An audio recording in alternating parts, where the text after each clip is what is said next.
Vulcan Soapbox.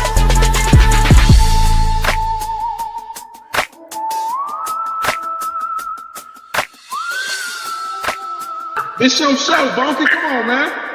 I'm here to stand on my soapbox and proclaim that to the world. All right. What's the deal, ladies and gentlemen out there? All my folks, people that appreciate critical thinking skills and dive a little bit deeper. We like to mix a little bit of the barbershop culture, talking about all kind of different topics. But instead of just jumping to the next thing, we might like to make it a little bit more intellectually rigorous by staying on a little bit longer and have people explain themselves a little bit better. And that's not always easy. It's a little uncomfortable at times, but hey, we have some fun with it. Somebody just got kicked out. But all right, so we're going to start cranking off with the first question here. We're going to start off with the video. Everybody mute your mics. We're going to go over the video, and then we got a question afterwards. I think the Black household is true. I think it's quite the opposite. I think the Black household is the opposite. They enforce church and they church to where the kids are trying to rebel against it because they find one thing that's wrong and then they never actually come back to the church. You find your very select few that goes back to the church. But I think Black people, we push the church too much when we should be pushing spirituality, not just the church. And because a lot of us think that the church represents God, and if they can't find God in the church, then they don't find him at all. I just don't think it's right. And I partially agree with you. It's true. I think it's quite the opposite. I think Okay. All right, so what's the question we got up here, So does the Black household push church too much? I think we might got people in the background, just give you a heads up. I see we're missing a few people. There we go. So yeah, so it started off. So did everybody see the video? You saw the video, Wade? Yeah, I saw it. Okay, everybody saw the video here. So we're gonna crank it off. We'll start it off with the UT reason. If you can just in a minute or less give your thoughts on that. Yeah, I mean this is something that hits home for me. I deal with this with my own kids in my own household, so it is something that needs to be talked about more. I think that a lot of times we think the answer lies in church when really the answers lie in God. And at the end of the day, that's what it lies in. And she does have a good point because a lot of kids are rebelling against, just wanting to go to church, just wanting to be surrounded by an environment where they can hear the word of God and, read the Bible and different things like that. They kind of rebel against it. And I think it's something that we got to talk about. I think this is a great topic. Gotcha. All right. Uncle Tiger, for yourself. Yeah, I mean, I certainly don't think that it's pushed too much. I don't really have a super strong opinion on this. I mean, I think church could be good for anybody. And maybe there is a problem with the particular churches that Black people consist of. Maybe I don't know. So those are my thoughts. Fence-sitting thoughts. All right, Wicked, yourself. Anything you got to say about the video? Any thoughts? I mean, as far as the question goes itself, there's no possible way I could ever answer that question. I didn't grow up in a Black household, so I don't know. I can't answer that. Come on, man. As far as what the lady said, pushing church, I mean, depending on what church you go to, like Uncle Tiger said, as far as spirituality goes, I mean, that could all just be interpreted as subjective. How do you know what you're interpreting is actually correct unless you're actually going to church, talking to somebody who actually knows the doctrine and can actually give you something that's actually true compared to, what you assume. So it's kind of really hard to go with the question, but as far as the video, I think that going to a church could be good. It just depends on the church that you're going to. If it's one of those, non-denominational, I don't think that would be a good idea to push on somebody. Okay, Frank, what you got?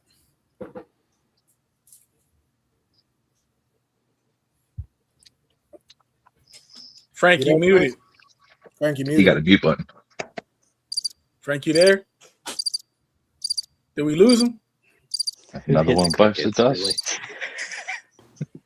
Okay, Wicked, what you got against nomination, Wicked? So yeah, oh, here we go. Wade, you go ahead and go next. I don't know, if I can answer in Black families how much it's being pushed. You know, I obviously am not black, so I don't have a whole lot of experience with how much church is pushed in black families. But I can say that from a nationwide point of view, I think that we as a country don't push church enough. That we are the most agnostic or atheistic we've ever been, and that isn't doing us any favors. I think our country as a whole needs to be putting more butts in the seats on Sundays, and so I would imagine that tracks through the black household as well, but I don't have personal data or personal anecdotes even on whether that's true. It's tracking. I would assume that they need to go to church more as well as the rest of the country, you know. So I include them in Americans when I say all Americans should probably be going to church more. And the spirituality crap doesn't fly. Oh, I'm not religious, I'm spiritual. No, you just don't want any of the rules from an actual religion to have to impede on how you want to live your life. You want to act a damn fool and still say that you're religious and get the best of both worlds. Well, the best of both worlds don't exist. You know, church is about your duty as well as what you get from life. It's your duty to provide as well. So yeah, so there you go. Okay, all right, Frank, you ready, Frank? Let's run it back. Yes, sir. My bad. I keep having like a little bit of audio trouble hearing. But just like the previous gentleman said, the numbers show that people aren't going to church or not as involved as churches as they used to be. So I think that with that being said, I don't think anything's being pushed on anybody because the numbers are reflecting that people aren't going to church and it's kind of changing. But I do think because of the information and technology, people's perception of church is different. A lot of people before would just go to church. Parents say go to church, they go to church. But now younger people have information and ideas and more information to them on what they believe, what they think, and things like that. So I think with church, church is kind of dying out in America a little bit, I think. And also I think it has something to do with how we use the church. The church has come very political. So I think because of the politicization of church makes it hard for some people to be engaging because it has such a political aspect to it now. Got you. All right, Dane, how about for yourself? My. I think I'm going to be the odd white guy and Native American out in this one because I ain't afraid just to step on up because I didn't have to grow up in a black household to have an educated opinion. I'm disappointed in my fellow less melanated brothers on the panel. Okay, so here's my position on that. It was the church that got blacks through the years of slavery, through the years of Jim Crow, all the way up to today. This is where we get swing low, sweet chariot, gonna lay down my sword and shield down by the riverside, kumbaya, all that stuff. The Negro spiritual singing out in the fields and that sort of thing that gave the strength of the faith of the slaves to make it through the emancipation, through Jim Crow, to where we have it today. It gave them a sense of community. It gave them that spiritual support. And just like any other group of people, as they move away from that, they're going to become weaker and weaker and weaker because it's easier to break 2 or 3 threads than it is an entire fabric pulled apart. And I think what's gotten the society in general, but more pronounced in the black community to where it's at today in regards to that, is the single mother-led homes. Because the single mother passes on the legacy, but the father creates that legacy to be passed on. That father's the disciplinarian, see? So when them children are like, I don't want to go because the media is telling me, you know, that it's this, that, and the other, and so-and-so said, Dr. whoever said that's a white man's religion and stuff, mom's going to complain and carry on and nag and whine. Daddy going to put that leather on that butt and drag that boy to church because he got to answer to God for how he trained up his child. And that's where that foundational strength comes from. So that's where I'm at, even though I didn't grow up in a black household. Man, I'm surprised I actually agree with you on that one, Dane. Dang. Don't start off on Yeah, a good well, foot. I'm having a man. positive effect on Come you. on, I'm having a man. positive effect on you. Can I ask a question? Can I ask a question with Yeah, that go ahead, Frank. Go ahead. to Dane and to Reezy because he agreed with them when he mentioned the fatherless home and the church thing? I don't know if that's necessarily true because my experience of being in the black church and any black church in the history of black church, mostly black women are in the church. It's not really a lot of black men per se. Black men go to church, not what I'm saying, but the black church is predominantly dominated. Unless I'm wrong, somebody could tell me if I'm wrong. It's meaning that I'm saying that it's been common that we're always trying to outreach to get more black men to come to church, but it's a pretty dominant thing where black females are in church. So therefore, I don't know if the father's thing would tie into that, saying that the fathers make them go when it's mostly black women in the black church. Well, question. I got a question for that. I got a little pushback on that. Hold on, before Dane and T Reason respond, because I was addressed to him, I want to say just to kind of go with an anecdotal situation, what I saw related to what Frank's talking about. I went to a predominantly black church maybe like 2 months ago. I was maybe 4 or 5 pews behind. I just counted the 4 pews in front of me. It was 8 men and 24 women, all black.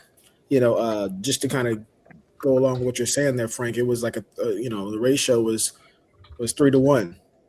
So I know that was addressed. I got a quick question for that. Hold on, I know you got a question. For both of you. Addressing that for Dane and T Reason to respond to. So T Reason, you want to go T Reason? You want me to respond first? I mean, I can only speak from my own personal experience on this one, and I'm dealing with this with my kids right now. Me and my kids' mother are not together, but when I try to take my children to church, I get a lot of pushback from them. You know what I'm saying? And when I try to, speak with my child's mom about the issue, she almost has no say. She just kind of gives them their way. She don't even kind of help me, aid in getting them into the church. So I'm going through exactly what Dane is talking about. So I think it's an issue of you have a divided house. You don't have the mother and the father in the same home, so the father can have that impact. So in the situations that you're seeing single parent mothers mother these children, and in some cases they're in the church, and in some cases they're not in the church. You're only going to see who's in the church. You're not going to see what's happening outside of the church in order to get them there. You're not seeing that the father's been pushed off to the side to where his authority is being challenged or diminished, and he's having to fight, and he's having to put his foot down and say, well, we're going to church today. You make every excuse in the book, or I don't feel good, or I have a headache, or I'm tired, or I didn't get enough rest, or I didn't know where we were going, or I didn't have my clothes with me. All of these excuses just to avoid the fact that it's inevitable. This is where I say we're going today. Real quickly, is anybody's mic can mute? Whoever's got the dogs in the background can mute. That's me. But all right, Frank. Yeah, I just want to say real quick that T Reezy. Yeah, but go ahead, Frank. Yeah, I just want to say that what I don't know this for sure. This is just all opinion here, but what it sounds like we're getting two things mixed, meaning that we're talking about the church thing, meaning that I'm saying my black experience, a lot of fathers didn't go to church, but they still went with their mother to church. And I don't think the black father's home identified with that. But I do think that you have a situation that I think is an American situation that fathers are losing power to affect their children because of the situation of being divided homes, meaning that fathers can't do a lot. Like, we're losing power. I do agree with that, meaning that men, like, there was just a thing the other day when happened here in locally here in Texas where a man started to get off topic, but a man called the police. The police came. He had an altercation with a female. He got arrested, lost his city job. They come to do the investigation, do the camera, show that the woman was the aggressor. She broke his car, done that stuff, but he still lost his job because everybody assumed that the police was called. He was the person, the aggressor. He was doing all that stuff with the kids, and he had no say so. And he lost his job. Now he's jobless, trying to get it all back before they even took his side. So I think it's kind of two different things. I understand that fathers be at home or not there, but the women lead in the church. So I don't know if black fathers tie into that. And also I think your issue ties into men losing the power with women in America. I think they're starting to not let us have any say so anymore. Hold on, before you respond to that, T Reason, Dane, you want to go ahead and give your answer? I'll be happy to, man. I get what Frank's saying, and that is a good point, but it's kind of like when I talk about the welfare state and the effect it had on the black community, where it incentivized the black mother to evict the black father from the home. that dynamic is also present in other communities, white communities, that sort of stuff, but it seemed to have affected the black community more profoundly and quicker because of the socioeconomic position of the black community when the Great Society stuff was put into place. And I think that applies also with the kids going to church, because there are a lot of that same problem amongst the white community. He asked you, can you repeat it a little bit? Something with the Great Society.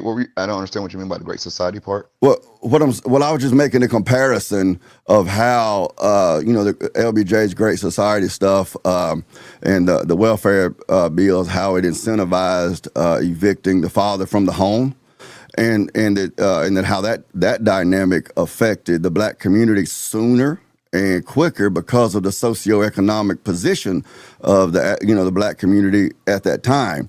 But it also, that same dynamic also affects the white community today. It's just not as profoundly yet because we're a little behind that curve. And the same thing is true when it comes to church.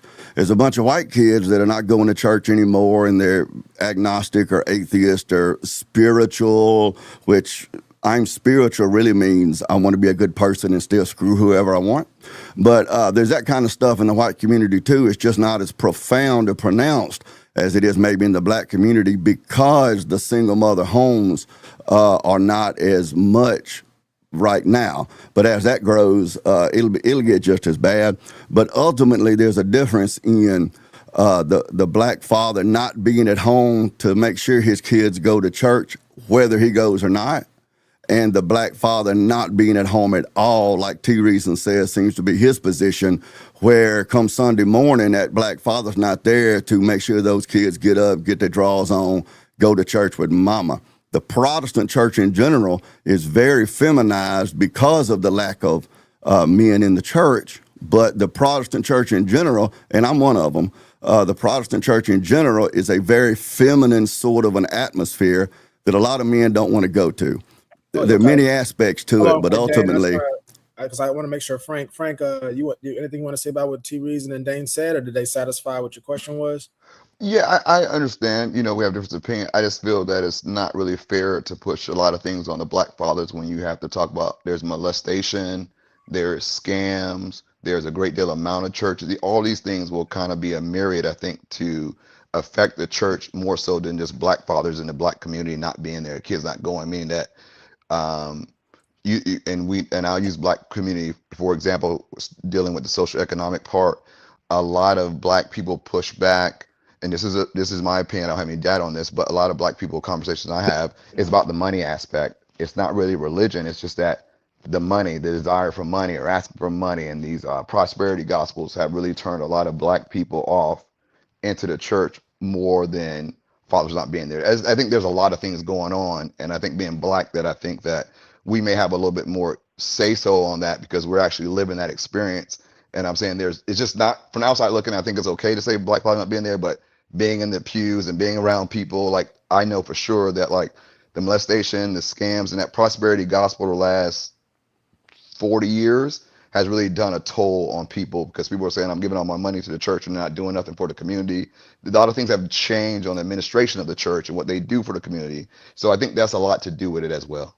I would like to respond to you, but you're kind of covering so many things. I got to remember every single thing you're saying I want to respond to. Because right now, hold on quick, T. Reason, before you respond, Wiki, I know you had a point you've been trying to bring in for a while. There's a few things that I want to respond to real quick. So the first claim is that you're saying like, oh, there's more women in there and not men and this and that. But do you know the relationship status of those women? Are they married women that just the husband didn't come because they're home doing housework, doing something like that?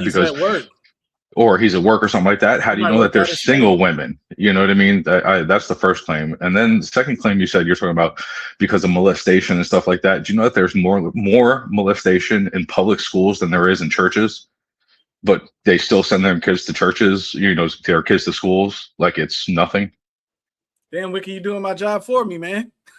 I mean, there's a few claims there that I just really don't understand how you can make those claims. If you're talking about me, I didn't make a claim that the women were all single in the church. I was saying that women take up the church. I would say predominantly women predominantly are in the church. And then about the Right. molestation, I'm saying that you probably need to pull up that data because my point is that as part of the group of things that's going on, not a singular issue that's dominating. So I think to say that it's in the schools, we might need to pull that up to refute my point, not just saying O- that.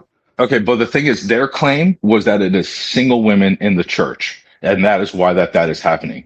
Then your response is, well, there's more women than men in there. So you saying that there's more women, that would imply that the women are not single, that they're married women, that they have families intact, and they're just Yes, and there. I'm saying as a black person who grew up in the black church, a lot of fathers stayed home. A lot of dads didn't come to church, but they still grew up in the church and they still sent their kids and they're still in the home. And it was a big thing about getting black men to come to church and be in the church. That doesn't mean they were absent and gone. I'm sure there's a black people that have experienced the same thing as me, meaning that there were black fathers there. They just didn't go to church. They may come sometimes, but it wasn't their thing. And that was just the Which thing. would That was a culture. I'm trying Well, to say hold on, that Wicked. it is. Hold Well, on, Is that's Wicked. it, also, well, hold on real quick, but that would also go back to the claim of what they said before of it depends on when Dane said it's like, what kind of church it is.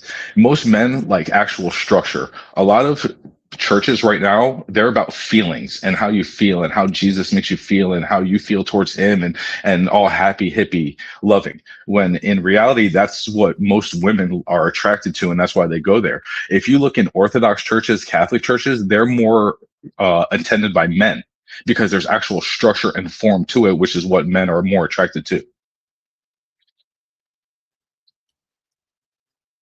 Well, let's pause on that one right now. No, so we got some comments. So I'm gonna read these comments. People, all y'all out there, like and subscribe. Logical Minutes After Dark says, I don't know, but I'd say the push to have your own relationship with God too much, which usually means whatever you want God to be. That's it. Well, we got any more,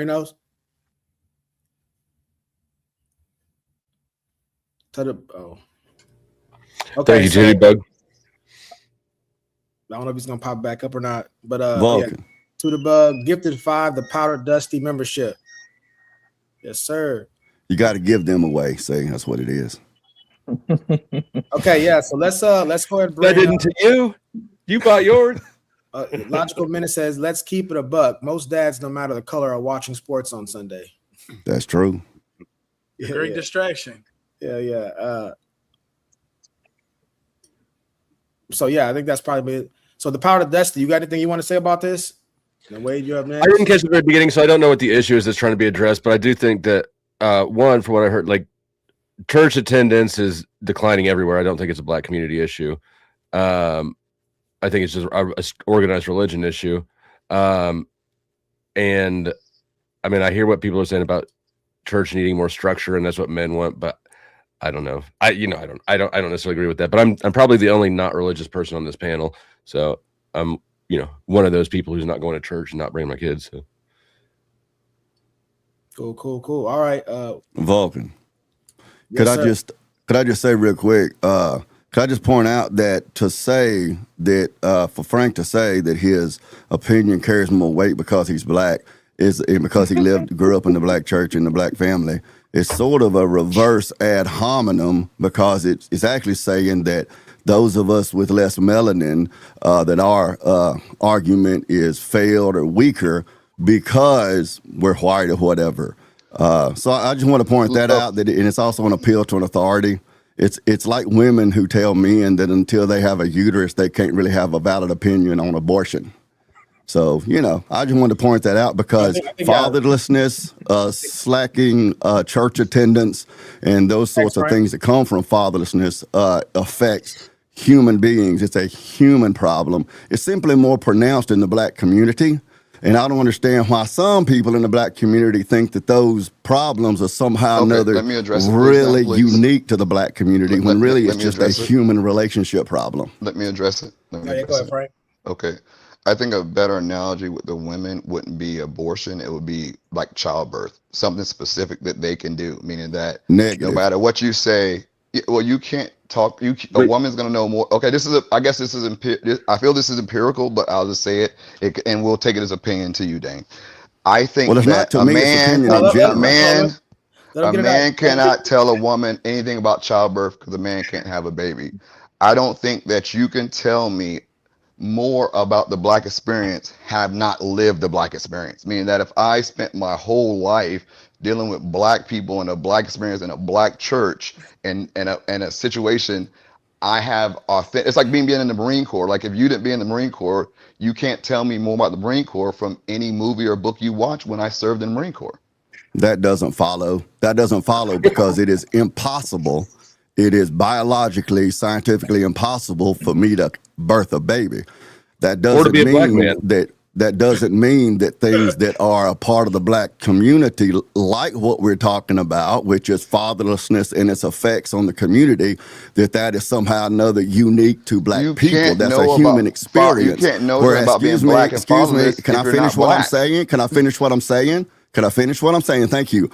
Because it's a human experience, and fatherlessness, declining church rates, and those sorts of things also affect whites, Hispanics, so on and so forth. It's not unique to the black community in the way that childbirth is to a woman, so that just doesn't follow. So you just continue making ad hominem and claims to authority that because you're black, it gives you authority, and it doesn't. You keep, and when you talk, you talk specifically, specifically to black people. You don't say, when you said the father's home and the church, you didn't go to a myriad of churches. You went to the black church. You used the black church and said specifically the black church and the fathers in the black church is why this is a decline in the black home. We are talking about black issues, but I'm saying when you're saying it now, you're saying this affects everyone. But we're talking about specifically black people. And I'm saying to you, you can have an opinion. I'm not saying people can have opinion and thoughts and can't have insight, meaning that there are male doctors who actually know about birth because they are doctors. I'm not saying you can't be knowledgeable and expert. I'm saying people that play football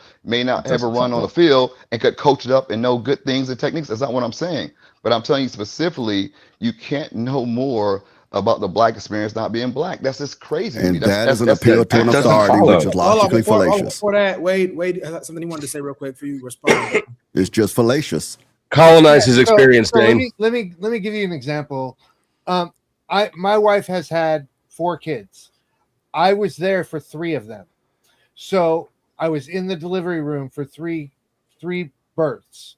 I was present throughout 9 months of pregnancy 3 different times. So for you to tell me that I can't tell a woman, let's say a 16-year-old girl who just got pregnant, that I don't have anything of value to tell her, of course I can have things of value. That's what I just said. I said you can't. I'm talking about you can't tell it more than a woman herself and say the woman who had a birth and then the woman's going to be more expert because she knows the pains, the labors, what it feels inside. You only know it as you're a secondary person. She's a first source. You're one removed. It doesn't matter. It doesn't matter. I can tell her and be more. You're right. White men know more about black people. You guys are right. You know more about us. You know. Wait, that's not his argument. He's not arguing. So wait, did you finish with your point real quick? Yeah, I mean, well. Wait, that's not his argument, though. Well, so real quickly. That is exactly his argument. He's saying that you can't know more about something because you aren't that thing, whatever the thing is. I think it's a pretty valid point that if you haven't done the thing, you know less about it than people who have done the thing. I know that cats shit in boxes, but I don't know how to, I'm not a cat. I've never experienced it. I've never taken a shit in the box. So you probably are not going to give as useful advice to a woman who's pregnant as your wife would. Well, I'm just going to assume Dusty doesn't believe in reincarnation. I think you guys are. I think you guys are strawmanning his argument. I think I can steal man this argument for a second. I want to give Tiger a chance. Tiger, you have anything you want to say? Okay, yeah, go ahead, Wicked. Yeah. Oh. All right. So essentially, I don't think his argument is that you can't have an opinion. His argument is that his opinion is more valid because he's black. Am I correct on that? Which is an ad hominem. That's ad hominem. Okay. Now, okay. Let me just continue with this logic. To authority. You're just going to start pulling out logical fallacies until you find one. No, look, no. Here's the thing. Now, let me ask you a question real quick. You have a different black experience than T Reason has a different black experience. Who is correct on the issue then? Because you're both black. And Dane has a different black experience. Let me say. I mean, that's a great question. That's why I'm saying that if we are having a discussion about a black issue, he's going to have a different perspective than I because we know that black people are not a monolith. No, that doesn't answer my question. No, that doesn't answer my question. I can answer that too, though. Okay. It doesn't answer my question. The point of the question is you're saying that your point is more valid because you're black. So if you guys have a point on a same opinion, but you come from two different experiences, then who has the more valid opinion? Okay, There let me is, you explain. can't Let me just give use you. Let me because get, I'm okay, black. let me give you. Let That's me why give it you something doesn't specific. follow. Let me give you something specific so it can make kind of what I'm saying.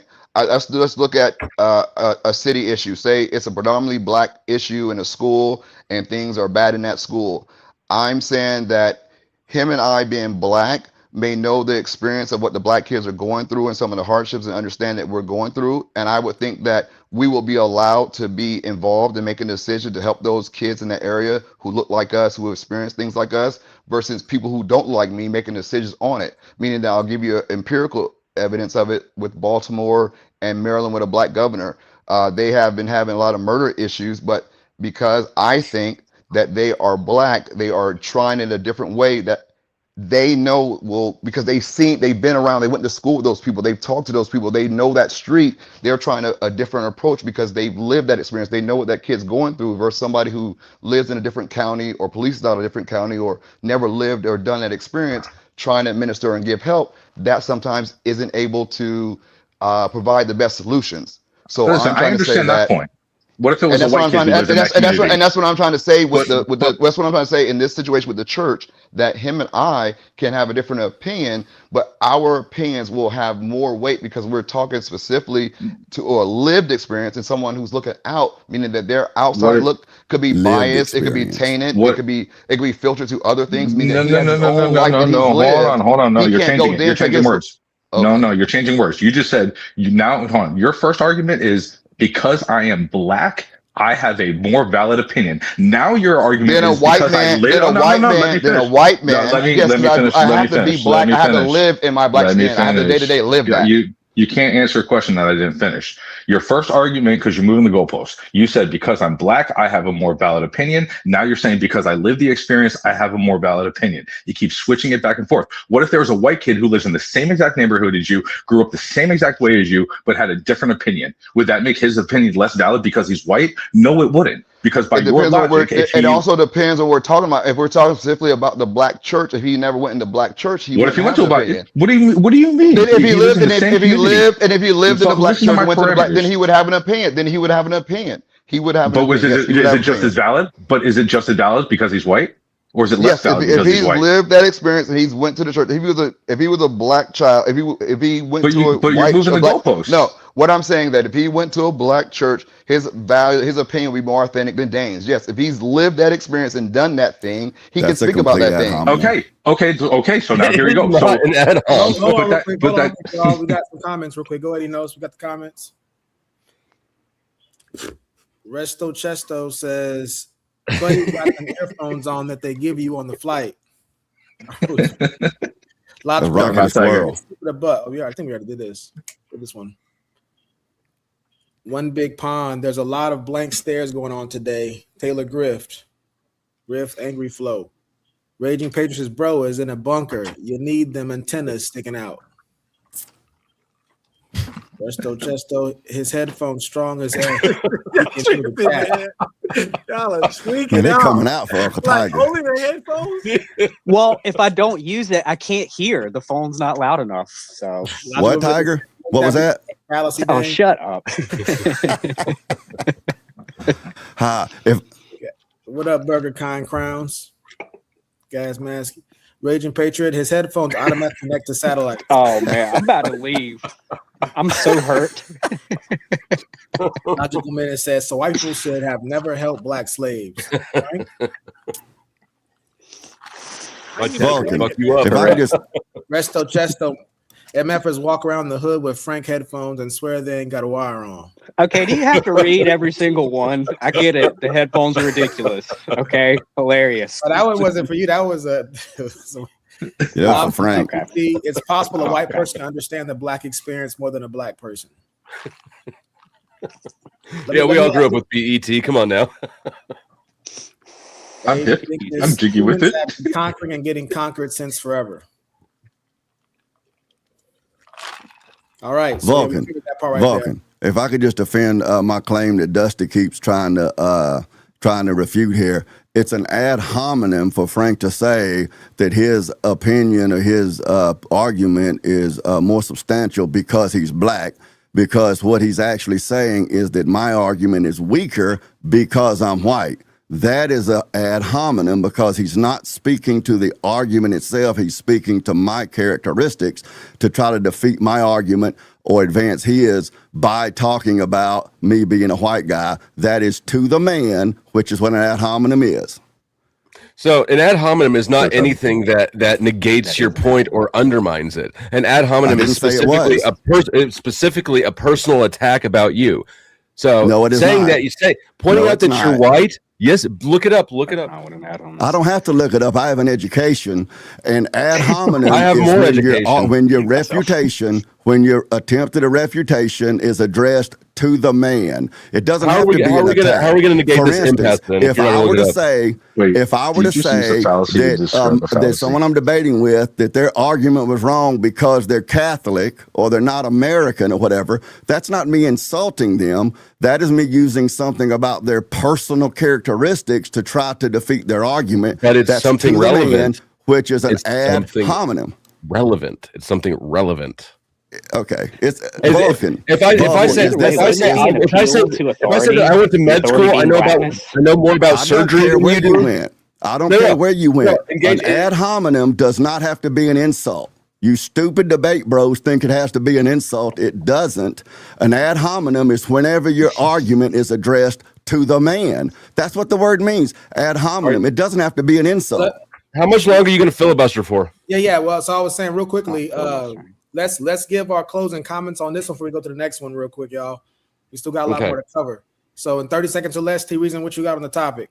I mean, they both right and wrong. I heard a lot of points where they was right, and I heard a lot of points when they was wrong coming from both Dane and Frank.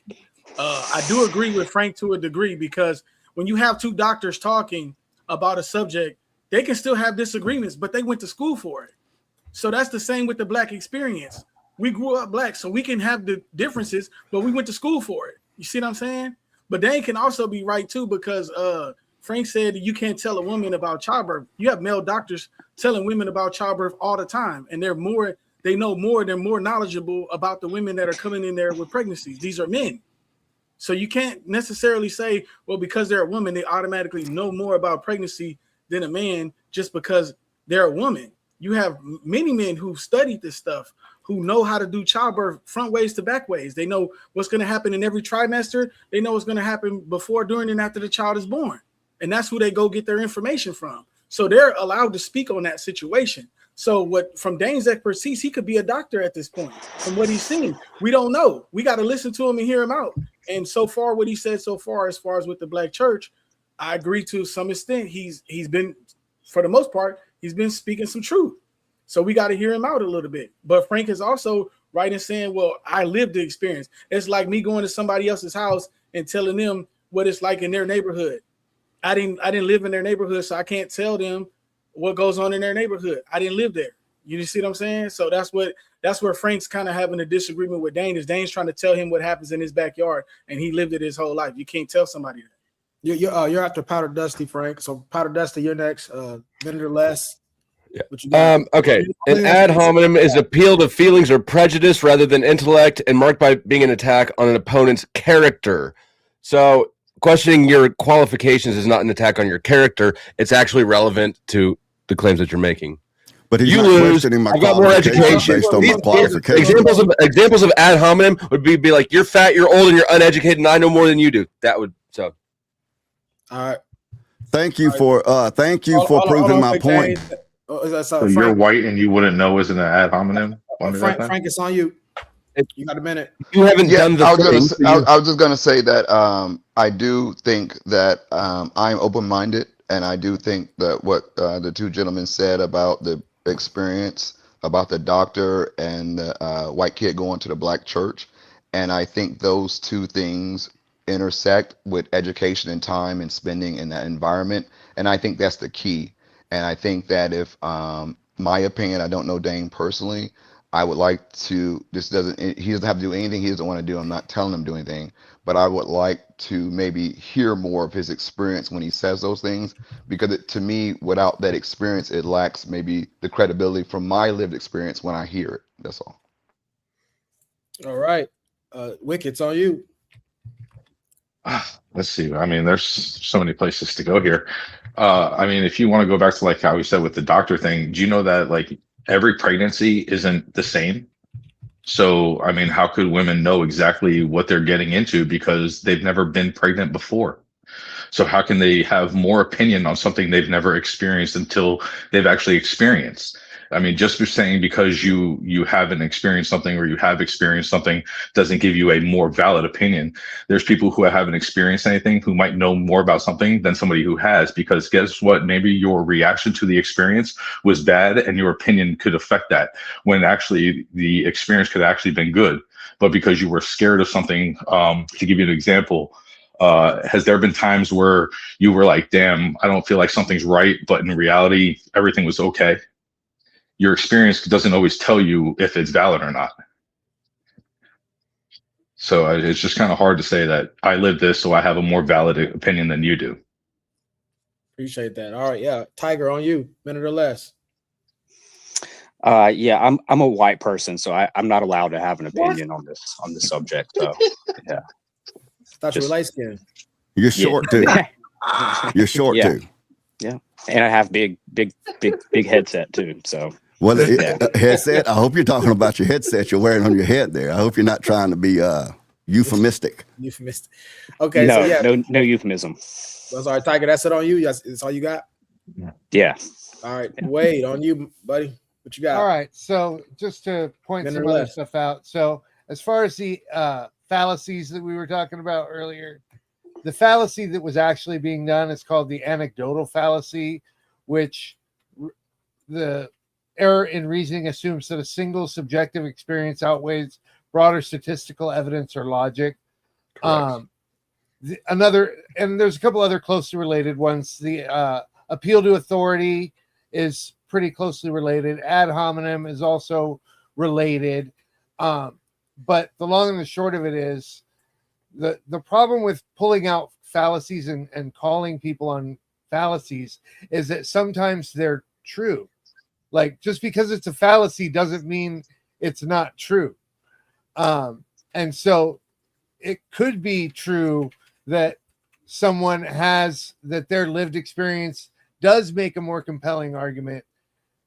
Doesn't, just because it's the anecdotal fallacy doesn't mean that it's not real, that it's not something that's true as well. So just wanted to get that out there, that, you know, yeah, there's a lot of fallacies going around, but they can be true as well and still be a fallacy. A lot of fallacies going around. All right, Dave, it's all you, man. Minute or less, what you got? My. Well, I just want to say I'm thrilled that Dusty there and all of his misbehavior actually proved my claim when he said that an ad hominem would be like saying to me, you're fat and old and ugly, because you're white would also fit into that, which is essentially what Frank was saying. But what Wade has said is correct. There were the anecdotal fallacy existed, but his whole argument was full of different fallacies that overlapped one another. Yes, the anecdotal fallacy and other fallacies can be true, but what Frank would need to do if his claim was true is he would have to get into the trenches of the argument and explain exactly what Black experience meant. And I doubt that he would be able to articulate what the Black lived experience is that would be different than most anyone on the panel's experience. So different than ours. So that's just kind of where I'm at on it. It's fallacious, and for him to say, "Oh, it's my lived experience," which is very feminine verbiology, that is an unfalsifiable claim. Because when someone says it's my lived experience, any refutation you give to that pseudo argument can be refuted by saying, "Well, I have a different lived experience." It's unfalsifiable. His whole argument is illogical. I don't care how much he believes it. Yeah, appreciate you. I know, Frank, I know you want to say something real quick. Hold on. So, Enos, if you could put something on the screen, I'm gonna say this while he's getting this on the screen. We're talking about fallacies, and we haven't done this in a while. Where we used to try to put a couple fallacies up at least a show. But these guys are talking about the fallacies, and I think one of the guys mentioned one earlier. So one fallacy in particular that comes up quite often is genetic fallacy, and basically is judging an idea as true or false based on where it came from, not on its actual merits. Example would be the argument came from someone biased, so it must be wrong. The Bible says. Yeah, truth don't depend on who said it, right? The Soapbox translation. So I also want to say this too. One thing I noticed in this conversation, I would almost want to do like a breakdown of the conversation later on, but it's like sometimes we just got to be careful what kind of language you're using. Sometimes we're saying there's none of this, or we're using absolute language, and then people don't notice it, and then now they're arguing a point that's not really what they really wanted to argue, but now they're kind of being, because they didn't pay attention, maybe forced into it or whatever the case may be. But I think some of that's going on a little bit. Like to say that somebody has no input if they weren't a certain thing. Is it we're saying they have no input, that they have less input? If they were saying the word like valid. Valid means to be grounded in reason. So do we mean valid when we're saying that? I mean, those are things that I definitely would have liked to see fleshed out. We don't have the time to do it now. But just for the audience out there, hear those words, especially absolute terms when it's being thrown around there. Does that really capture what the person's saying or not? So yeah, we finished that one right there. Enos, ready for the next video. Sorry, real quick, Frank, go ahead. Go ahead and say what you're gonna say. Yeah, I just want to point out two things though, just with me and specifically with Dane. I just want to highlight for the people that are watching when they get a chance, just know that he's not refuting or saying anything about what I said. He's just attacking me and my character. He's just talking about Bull me. crap. Well, I wrote it Bull down. crap. Feminine. I'm attacking I wrote your it down. argument. I have not attacked your character personally at all. I have said that your argument is completely fallacious and unfalsifiable. Well, feminine. I wrote them down. Hold on. Y'all didn't hear that? Nobody's listening with me? So no, hold on. So Frank, I want to give you. So Frank, you want to make a positive case on how he did attack your character? Are you, Dane? Are you willing to? No, I was just saying that when we was talking about my lived experience, he didn't really, like the other gentleman brought up good points. I was open minded. I'm listening. I'm getting educated. I'm learning, and I'm fine. I'm just saying that he isn't really giving me points or addressing what I was saying about him not being able to speak on Father's Homes and the comments he made. He just went through a whole litany of things and a myriad of things about me and what I was saying and all that. I'm saying he never addressed that. That's all I want to point out. I addressed your argument. That's all. Sure. Thank you. I addressed your argument. Yeah. That's what I addressed. Okay. Yeah. So yeah, we'll go ahead and go to the next topic. I'm sure this is going to come up again. Frank, Dane, sorry. I know we got a lot to cover on that. What we got next, Enos? You there? Pick one up. Y'all can let me make something racist up so y'all can go viral. Because he was such a little boy y'all was trying to portray. How about watermelon felon? How's that one strike you? Charleston White, you think you're funny? We'll see who's laughing. Drew Anthony, you're a pussy and a coward, and you raised one. Kayla, you drunk bitch. What'd you do to that boy to make him stab somebody? My God, what kind of mother are you? The race card, black fatigue, it's real. Okay, so we got a question right here. Okay, I'm gonna start off with T Reason again. The question here is: does this prove that Jeff Metcalf is a racist? Yeah, I'm glad we got this clip on here because this is so real quickly. Sorry to interrupt you here, T Reason. But first, we're gonna go in and just do yes or no's on this one, and then we'll go back and give the reason why on this one. So, absolutely. Yeah, absolutely. Yeah, from that clip. Before you explain, like, does this prove he's a racist? Yes or no? I believe. Are you talking about everything he said on that video, or just that little bit that we just seen right now? Like, what are you talking about? Just what he just said right now, or everything he said? What he said right there. That live? I would say yeah. I would have to go ahead and say yes. Okay, the Powder Dusty. Yes or no for you? It's on mute. No. Frank? No. Wicked Dreams? I don't think it proves that he's a racist. Okay. Uncle Tiger? Nope. Wade? You're on mute, but you're on mute, Wade. Nope. And then Dane? I would say it's evidence pointing in that direction. If I can get by with that answer. So you said if you had to lean yes or no, you would lean yes. That in itself, the cold hard facts, if that was all there was, yeah, but I wouldn't say that would be completely convincing. But yeah. Okay, well, so T Reason, you're the one who had the strongest stance in the opposite direction. Go ahead and take a minute to make your case. Because I'm looking at it from the standpoint of if I was a father and I'm dealing with what I seen and what I know about the Austin Metcalf and Carmelo Anthony case. If my son passed away, I'm gonna be talking more so into the character of the killer and not more so bringing up racial topics and making it about black versus white and this versus that. It's right versus wrong. You see what I'm saying? So when he starts leaning into the skin color and talking about racial stuff that had nothing to do with the case and the fact that his son is a victim, it's kind of like you've been holding this in all along. You've been wanting to say these racial statements this whole entire time, but now you have an excuse now because obviously the case is over and you can say whatever you want to say and not feel like you got to deal with any of the consequences prior to that, because you know if you would have said it during the case, it would have impacted your son's outcome. You see what I'm saying? Or it would have impacted Carmelo's outcome in the court proceedings against your son. He's not the one that made this about race. He made it about race when he started making all those.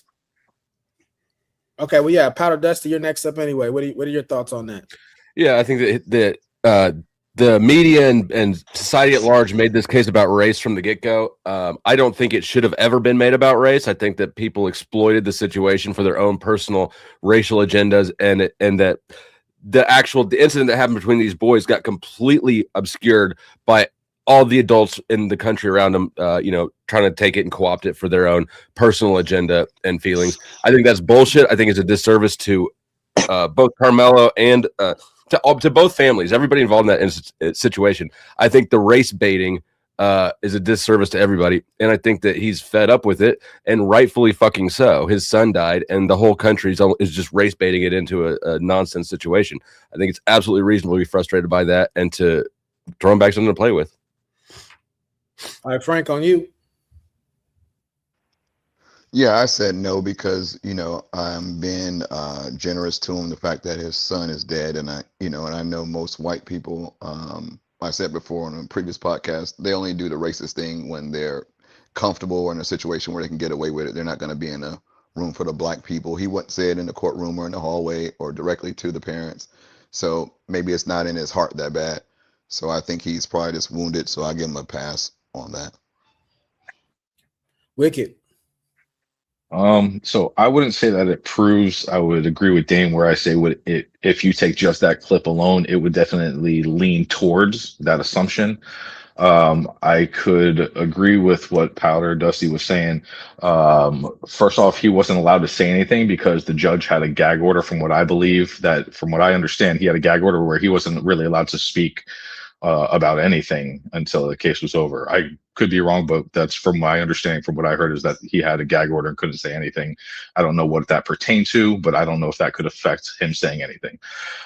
Second off, I think after him watching countless videos of people making it about race, a bunch of black people making videos talking about that white piece of shit kid should have died, black kids going over and pissing on his son's grave, could lead towards him saying something like that out of anger, out of hurt. I don't know if I could say if that's how he truly feels, because he is in a extreme mental situation where his son just died. So I don't know if he's actually speaking out of anger, if he's speaking out of hurt, if he's speaking out of just a reaction to everything that has happened. I would need more context to actually fully know if that's what he really felt. Gotcha. Okay, Tiger, on you. Yeah, it doesn't prove anything. If anything, it's just, is black fatigue doesn't necessarily have to be racism. Jeff Metcalf is on record multiple times extending the olive branch. He shows up at the press con. He says, "Oh, I don't want this to be a race issue. Race has nothing to do with it." He shows up to the press conference. They kick him out and then call him a racist, right? Blah, blah, blah. All of this. He gets sentenced to life, rightfully so.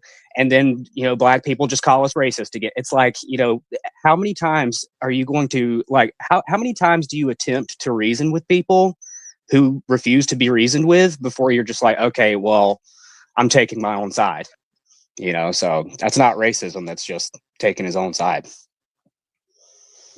Okay, Wade, on you, big dog. Yeah, I'm not super familiar with all the ins and outs of it. I try to stay away from it as much as possible because it was stupid. I don't think it should have been publicized and racialized as much as it was. But yeah, I think we're looking at a hurt dad up there. Maybe that's what he really believes. Maybe it isn't. But I don't think that one little clip that we saw is enough to hang the label racist on the guy. He may be a racist, but that isn't above it didn't meet the threshold of proof in my mind. All right. Dane, what you got, big dog?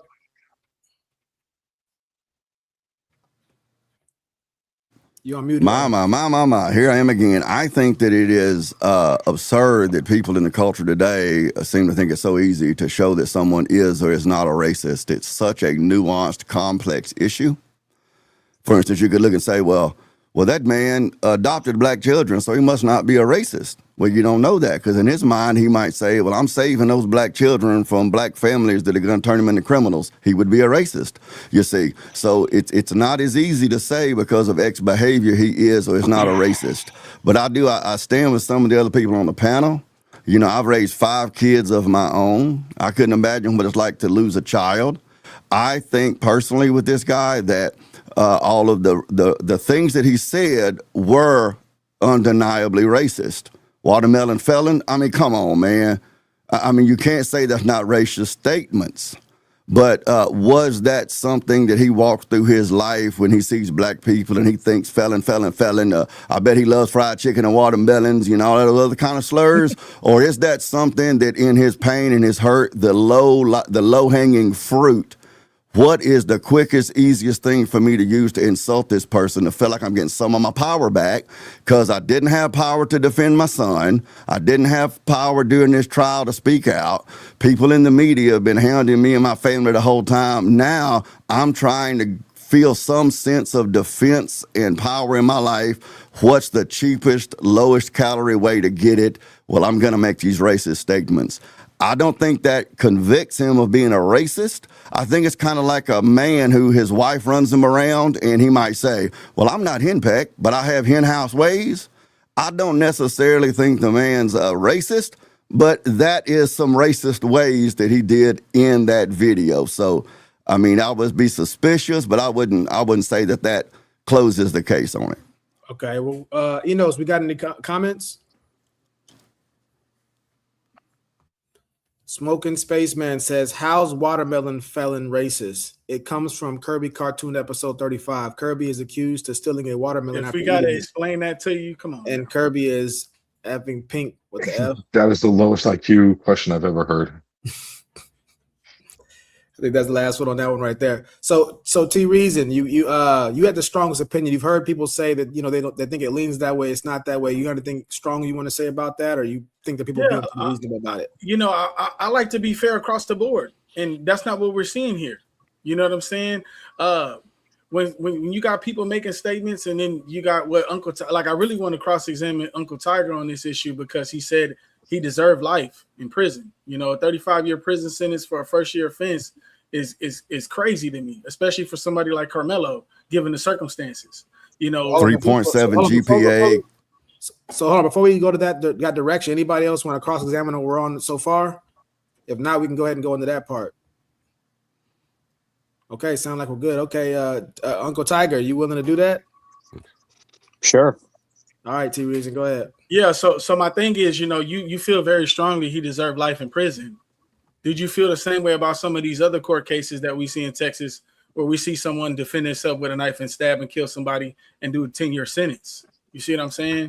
So it's like we got to be fair across the board. We can't just, oh, he's black, he deserves life in 35 years in prison. But then I didn't say it was because he is black, to reason. That's not what I said. I know, but that's what it comes across as when you have such a strong opinion. But then what is your opinion on Casey Allen?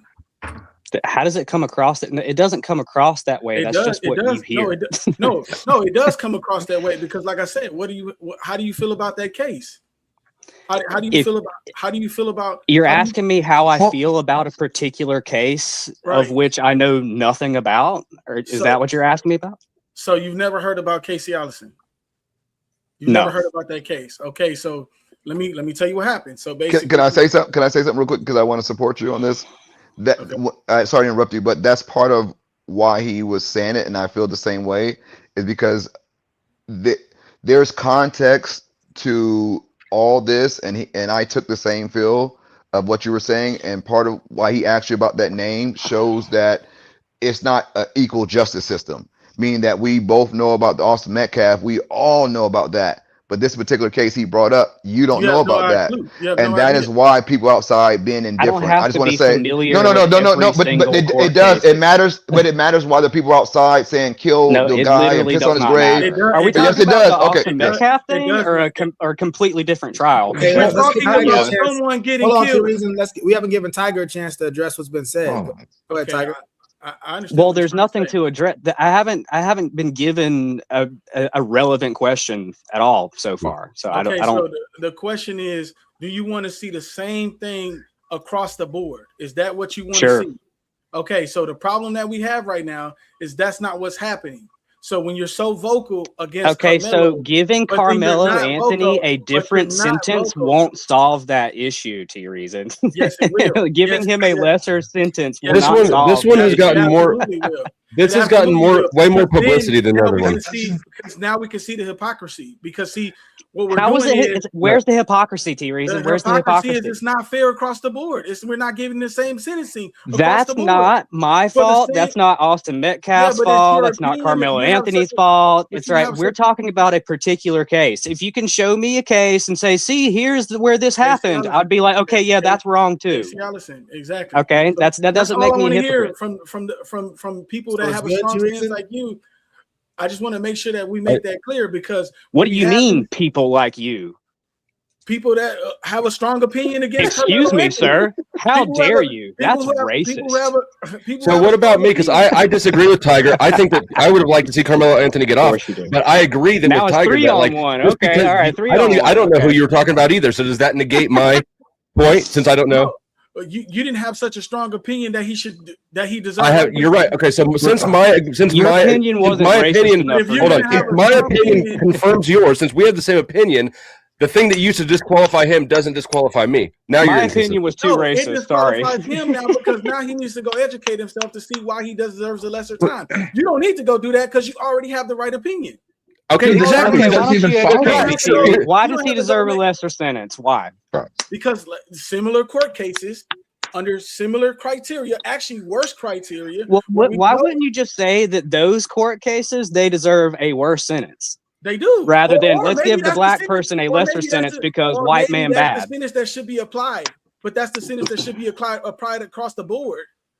Like we can't do it here and then not do it here is what I'm saying, and that's what you're not understanding. Okay, but we should. That's not his argument.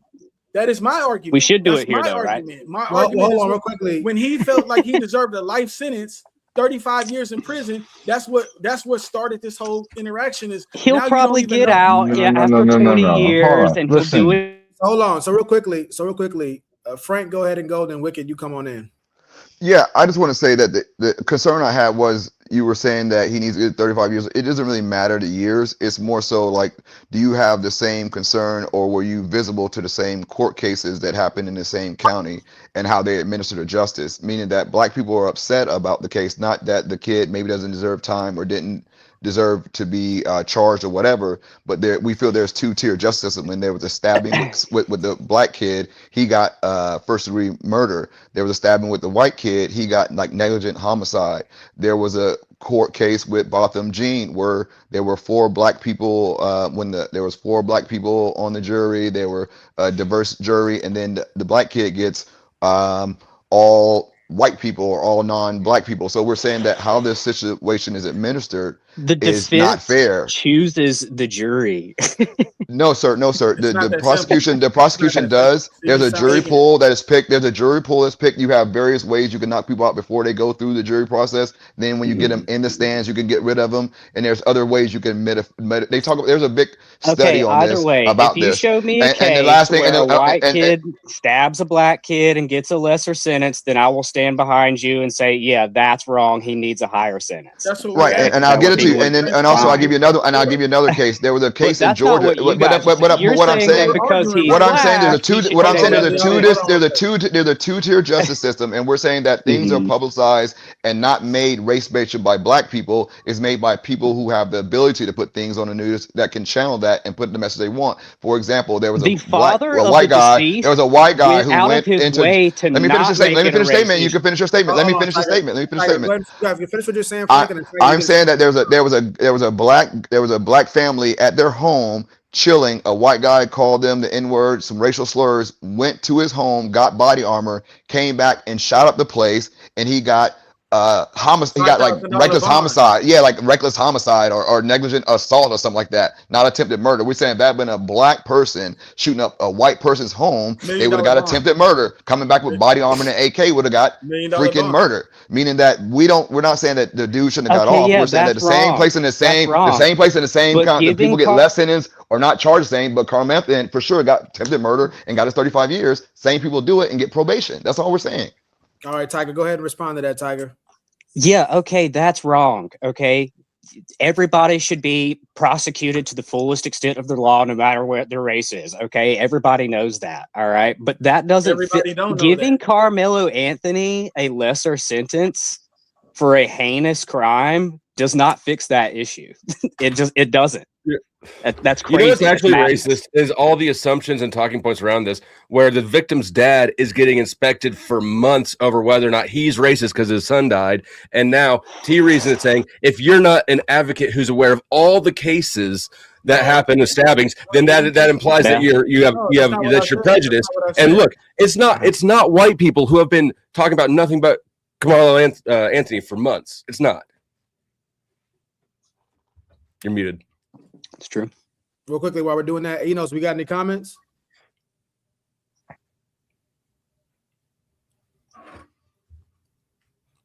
Smoking Spaceman. Everyone today is brainwashed and too eager to claim some sort of victim status.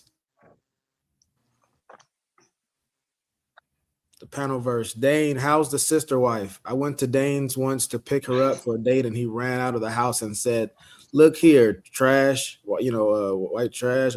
Anyone dating his sister, it's him." And now they married. It's just gross. I'm Does sure he that actually means think that's something to funny? somebody Absolutely somewhere. retarded. Okay, so I don't even know what that meant. I guess that's some of that panel verse middle school humor. I don't even know what that meant.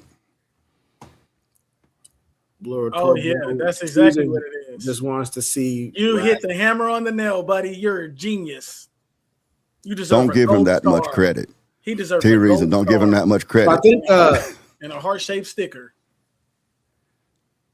Somebody he said, "Can you only imagine how T Reason talks about whites?" I say the same thing on and off camera. On and off camera, I'm speaking the same. Okay, so anybody got any other points they want? I know Wicked, you have. I don't really see where me and T Reason we duke it out a good bit on panels. This panel not so much so far, but I really hadn't seen T Reason actually make any of those explicit talking bad about white people accusations. I mean, credit where credit's due. Now he will claim some black victimhood from time to time, but I mean, I've called him out on it before. So has Vulcan and some other people. He doesn't seem to take it personally. It's all in the discussion, like iron sharpens iron, one man sharpens another. But I've never heard him use words like snow bunny, or I don't even think I've ever heard him say cracker, which I personally take as a compliment when someone recognizes my crackerhood. But I am a Ritz. I'm not one of those boring saltines with the raisins and the potato salad, but I am a Ritz. Yeah. Okay. I know, Wicked, you asked what you wanted to say. Well, let me read this. Yeah, there's a few things. Well, blacks have first to make everything about color. Everything. It's super pathetic.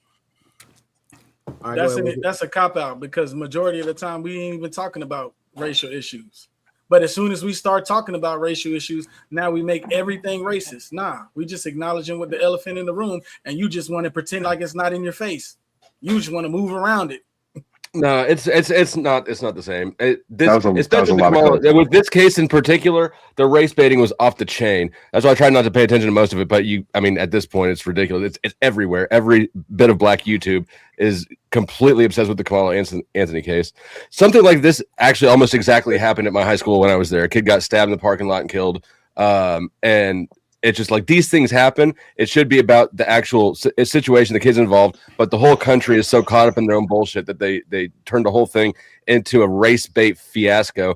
And I honestly don't blame the dad at all for lashing out after all that bullshit. I think it's ignorant to say this is not a racial issue. I think that's very ignorant to say. And Okay. Cop out. I think. Okay. Why is it a racial issue? Because the inconsistency in the court system that we can all see with our own two eyes. If we look at any similar cases and we look at the colors of the victims and we see one kid do 4 years for a worse crime committed, and we see another kid do 35 under self-defense, and this kid the book is thrown at him. You see what I'm saying? But the incident itself, is there racism in the incident? What was the racism that happened in the incident? The racism in the incident, it was a Black kid under 10, and he got approached by 2 white kids. That's when it became a racist incident. Okay, so again, you're another one of the adults who's dragging your own personal feelings into a situation that wasn't racist to begin with, and you're co-opting the situation to make it about your vendetta. How can you prove that? How can you prove that? Well, prove that it wasn't or that it was racism. It was I could prove it very easily. It was a Black prove kid. Right, there's a Black kid involved in it, so now you have brought the racial element into something that otherwise was just 2 kids. It's not me bringing it into it. It's just this is what it is. It's a Black kid and 2 white kids. That's what made it a racist incident. It's not my own personal feelings about it. It's a okay. Well, here let me negate yours. Hold on. Okay. Let me use an anecdote to negate the racism. Let me ask you. I can negate it. Racial or racist? Just to make sure I'm understanding your point, T. Is it racial? It made it racial, or it made it racist? Or it's racial. Okay, got you. And then all of the backlash and the media coverage and all the racists in the comments speaking on the issue without knowing what the video. We haven't even seen the video. We don't know what. So he might have said something racist. Is that what you're saying? Yeah, we don't know, but it's a racial issue when you 2 different races. Okay, and then I know Wicked, you wanted to make a point. Go ahead, Wicked. There's a few points. First and foremost, when you ask Uncle Tiger a question, hey, if somebody kills somebody, do you think 35 years is enough? And he says, if somebody kills somebody, I think they should get life. And then you go, well, you think he should get life because he's Black? It's complete BS, because at no point did he say because he's Black, he should get life. He just said if a man kills a man, they should get life. You brought race into his argument, not him bringing race into the situation. So my question is, was he this vocal about the issues when you have what does that have to do with the point of the conversation? The point is that these are other issues where I want to know what his opinion was then. But again, you're bringing, but right now you're trying to bring, no. You're trying to bring a race into it because you are bringing race into it. Why don't you ask him if anybody, doesn't matter the race, kills somebody, do you think they should get life? Then that question would be valid. But if you go, well, if a white person did this and a white person that, and you bring other races into it, his whole entire point was, if you kill somebody, you should get life. That is what his words were. You're giving him his point. I'm trying to figure out how fair he wants to play this, because and then he says to you, I don't care what the race is. If you kill somebody, you should get life. And then you keep trying to bring race into it after he made the point of, I think this is the point. What I'm trying to do is I'm trying to show him the history of the court cases where we see a different outcome under the same parameters, and we don't hear him saying, oh, well, Kyle Rittenhouse deserved life in prison. You see what I'm saying?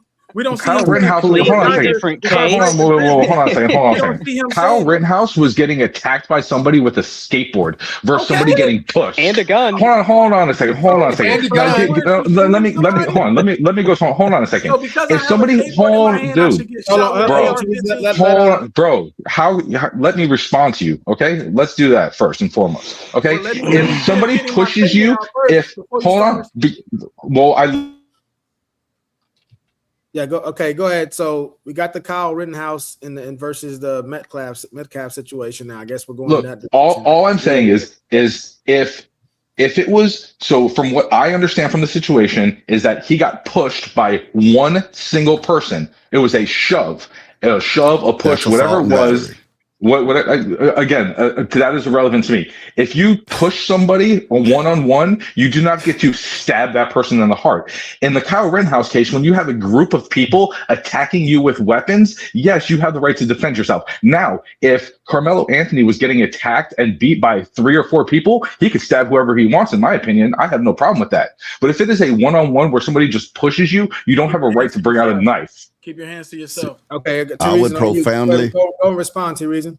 Okay, so if Anthony Joshua walks up to you and pushes you, are you just gonna just take it? That's what I'm not going to stab him in the chest. No, I will fight him. You don't stab somebody in the chest because they push you. You can either walk away, you can push them back, you can punch them in the face. You can do so many other things besides stab the person in the chest. It wasn't just one person who walked up to him. It wasn't. There was one person. There was. If you go back to the court, there was one person. It was there was. If hold on, listen. If one person put his hands on him. If you walk up to a group of people and talk shit to one person, that doesn't mean that's what happened. What do you mean? If you go to all the details of what happened at this point, is that what it is? We don't have the video, but we're disputing on what the issue is on. Was it 1 or 2 people that walked up? Is that what we're doing right now?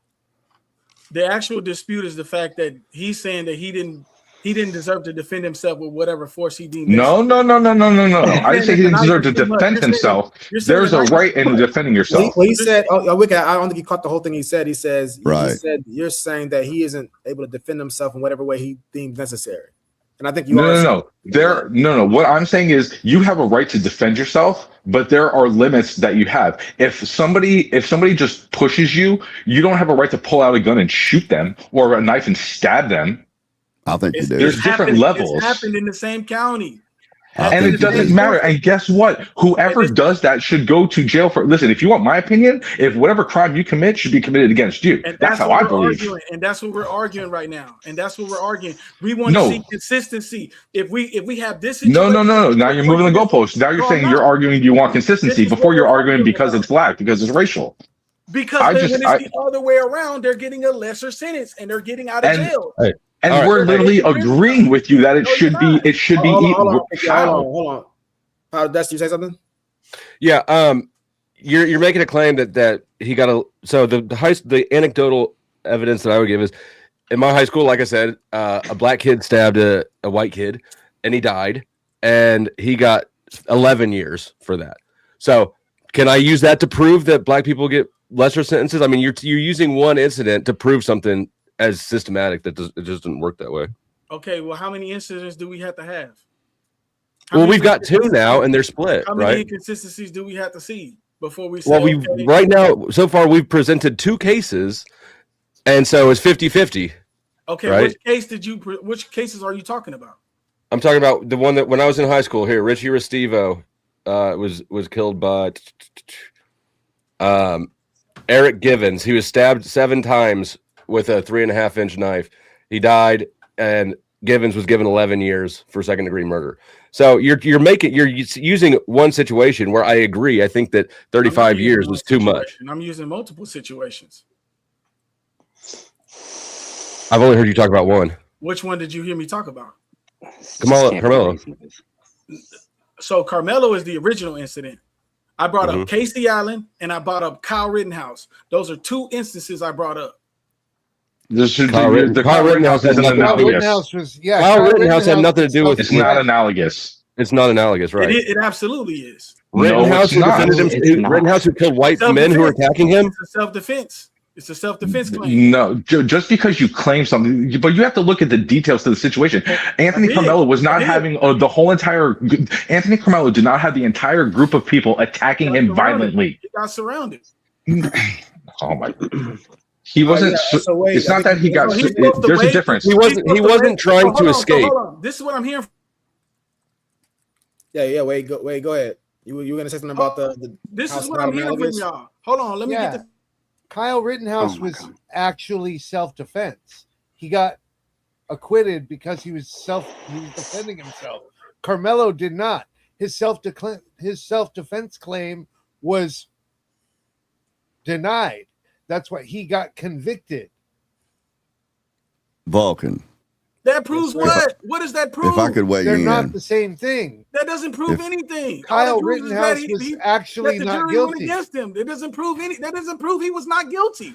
Vulcan. That does not prove anything. The non-guilty verdict does prove he was not guilty. No, it does not. So exhausting. No, it does not.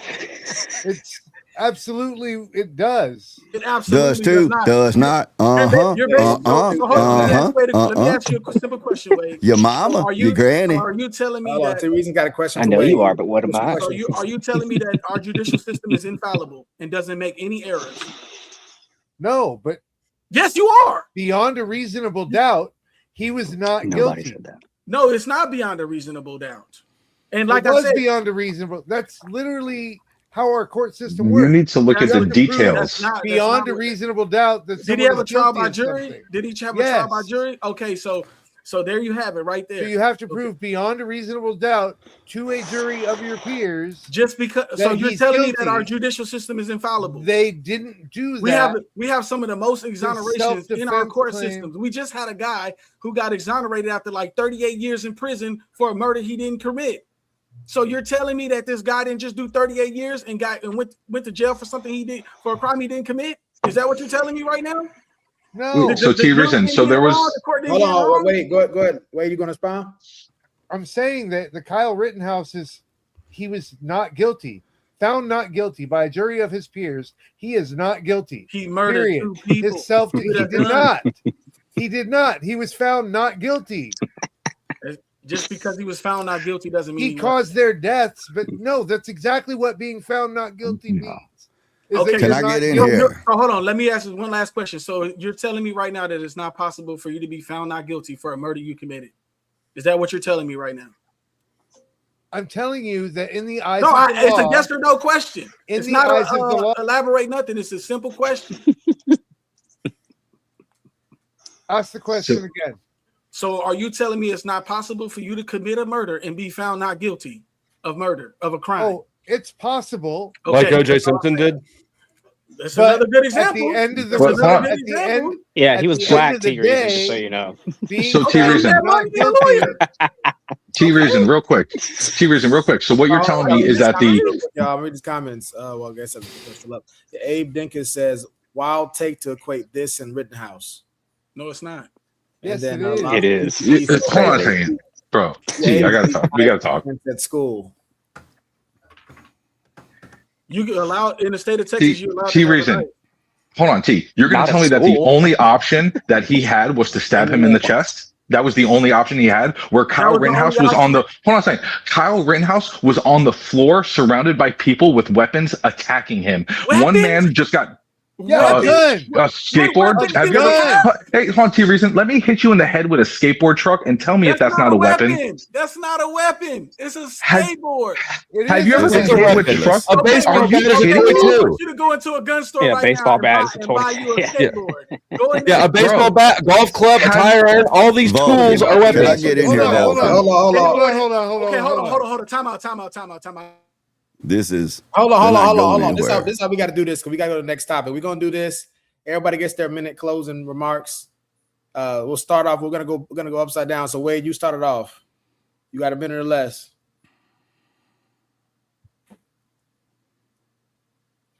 There we go. T reason, what you either forgot or never knew. One of the guys that he shot had a gun. He was a pedophile with a gun. Kyle Rittenhouse, I mean. Yeah, he was being attacked by people with weapons. Skateboard, weapon.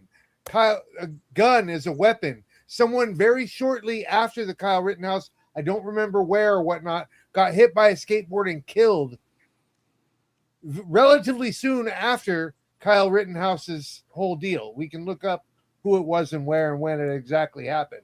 But yeah, skateboards are deadly weapons. The dude had a gun. These are deadly weapons. The dude had a gun. Kyle Rittenhouse shot a guy with a gun the gun was out. This Metcalf case has nothing in common with Kyle Rittenhouse. Absolutely does. All right, so okay, now Uncle Tiger, on you. Minute or less. Yeah, it's so funny how like T Reason is demonstrating exactly why the Metcalf family is reacting this way now. Multiple olive branches extended only to be swatted away, and well, sometimes a white guy does bad thing and gets a lesser sentence. That's not fair. It happens in both directions, and giving Carmelo Anthony a lesser sentence won't fix the issue. It'll fix it almost overnight. Can I finish? I'm finished, T Reason. I'm finished. All right, I've been derailed, so go ahead. Okay, Wicked, you went on track to begin with. Shut up, T Reason. Fucking. I mean, it's very simple. You want to cry about it? You need me to get you a tissue? Hold on. It's so. I'm crying. That's why you had to interrupt me during my closing remark. You can't be stealing my method. You can't be stealing my technique, T Reason. So it's on you, Wicked. I just don't think I've heard anything dumber in my life than a skateboard cannot be used as a weapon. That's just the most ironic. And yes, you did. You just said, bro, you just said a skateboard is not a weapon. I said it's not a weapon. So a skateboard is not a weapon. So a frying pan a weapon? It can be. Okay, it can be, but is it? You sound dumb. It can be. It can be. And the way that they were using this, and the way that that they were. You're right, and that doesn't can't be reasoned with. Hey, this is somebody with opinions. T Reason. What I need you to do is stop spurging out like a woman and let me finish what I'm talking about, because that would be great. T-Reason. Okay, you're crying and whining like a little woman, and I need you to calm down. Okay, yeah, this is supposed to be for you to think that yes, a skateboard itself, a skateboard alone is not a weapon, but it can be used as a weapon. And guess what that person was doing? They were using the skateboard as a weapon. And the fact you can't comprehend that is unbelievable to me, because you are actually an intelligent man, but you are acting like a woman and not even being rational right now in the way you're thinking. And I really need you to get back to the person you were, because this is unreal. All right, Powder Dusty, what you got? Got a minute left. I think it's I mean, I think the two cases are not. I agree. Actually, I do not think Carmelo Anthony got justice, but all the race dynamics around this is not white supremacy. This is black entitlement, and what we're seeing with T Reason is black entitlement. I think that's something that really needs to be discussed. Is why black people are so entitled to special treatment with everything that they do. Done. All right, Dane, on you. My. See.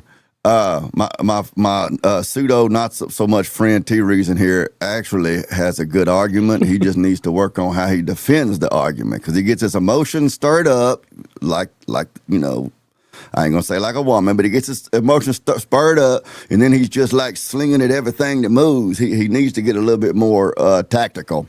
If we're gonna say, which I agree, that a skateboard is a weapon, then if we're also going to say that the response in your self-defense needs to be proportional to the threat, then it would follow that Rittenhouse would have had to have gone and gotten a skateboard or a hammer or a bat to defend himself. I don't hold that belief. But if we're going to work within the paradigm set forth supposedly by Texas law and some people on this panel and a lot of other folks, as far as the proportional response, then Rittenhouse did over-respond with that rifle he had, which I don't have a problem with, because I believe the only fair fight is the one that you survive and walk away from. So my position is, if somebody doesn't want me to ventilate them, do not put their hands on me. And when Mr. Metcalf, not coming against the Metcalfs at all, but when he put his hand on Carmelo Anthony, he committed assault and battery. Well, it was just a shove. It wasn't that big of a deal, okay? Carmelo Anthony overreacted. I can agree with that. But to say that Carmelo Anthony stabbed a Metcalf for no good reason just isn't the case. So while Carmelo Anthony, the Metcalf killing, and Kyle Rittenhouse's case doesn't map on 100%, there are some serious overlaps that's worth exploring to see what maps on and doesn't map on, not just so that I can be right, you can be right, they can be wrong, but that we actually get our mind wrapped around what's true or not true. Got you. All right, T Reason, it's on you. Okay, look, this whole argument right here is everything I've been talking about. And you know, Uncle Tiger and Wicked, they speak from their privilege that they want to say doesn't exist, but they love the two-tier justice system because Kyle Rittenhouse crossed 2 state lines with a loaded AR-15 at the age of 17. So the same people who are saying to Carmelo, why did he have a knife on him, should be saying to Kyle, why did he have a loaded AR-15? Okay, and they're not saying because that. black people are burning the city down. Yeah, that's exactly. We're always the problem. We're never the victim. We have a victimhood mindset. It's not even possible for us to be a victim, even though we're getting killed at a higher rate, incarcerated at a higher rate, exonerated at a higher rate. And it's like you look at these committing crimes at a and it's higher like rate. and this is my thing. A skateboard has never been classified as a weapon. Can it be used as a weapon? Yes. Oh but my do you classify a frying pan as a weapon? Do you go into a weapon store and see a whole bunch of frying pans laying around? That's what I don't classify whether it classifies as a weapon or not is irrelevant. No, it's so relevant because you keep you're making the claim that he didn't have a right to protect himself. No, I didn't. I never said he didn't have a right. I literally said to you, he has every right to protect it. You're right. Oh, you're right. When you interrupted me, it was okay. But if I interrupt you, then it's not okay. I apologize. I forgot. Rules for thee, but not for me. I apologize. Go ahead, miss. Yeah, okay. Well, T Reason, you got anything else you want to say on yours? Yeah, if you have a problem when I'm doing it, don't turn around and say, well, I'm going to do it too. Why don't you show me that you can exercise the same thing you're trying to get me to exercise, which is silence when somebody's speaking facts. Okay. This is the problem with you guys. Somehow a skateboard is a weapon in your eyes, but not a loaded AR-15. And somehow this guy said loaded AR-15 wasn't a weapon. Who complete straw man? I'm trying to say you're trying to equate a skateboard to an AR-15. That's not. No, I'm not. Dude, holy crap. Dude, this is such a straw man. Let's go to the next one, Lito. This is such a straw man. Yeah, let's go to the next one. We covered that one pretty well. I think everybody got to hear a good diverse amount of perspectives on that one. Teresa, what's the next one? What's the next one we got?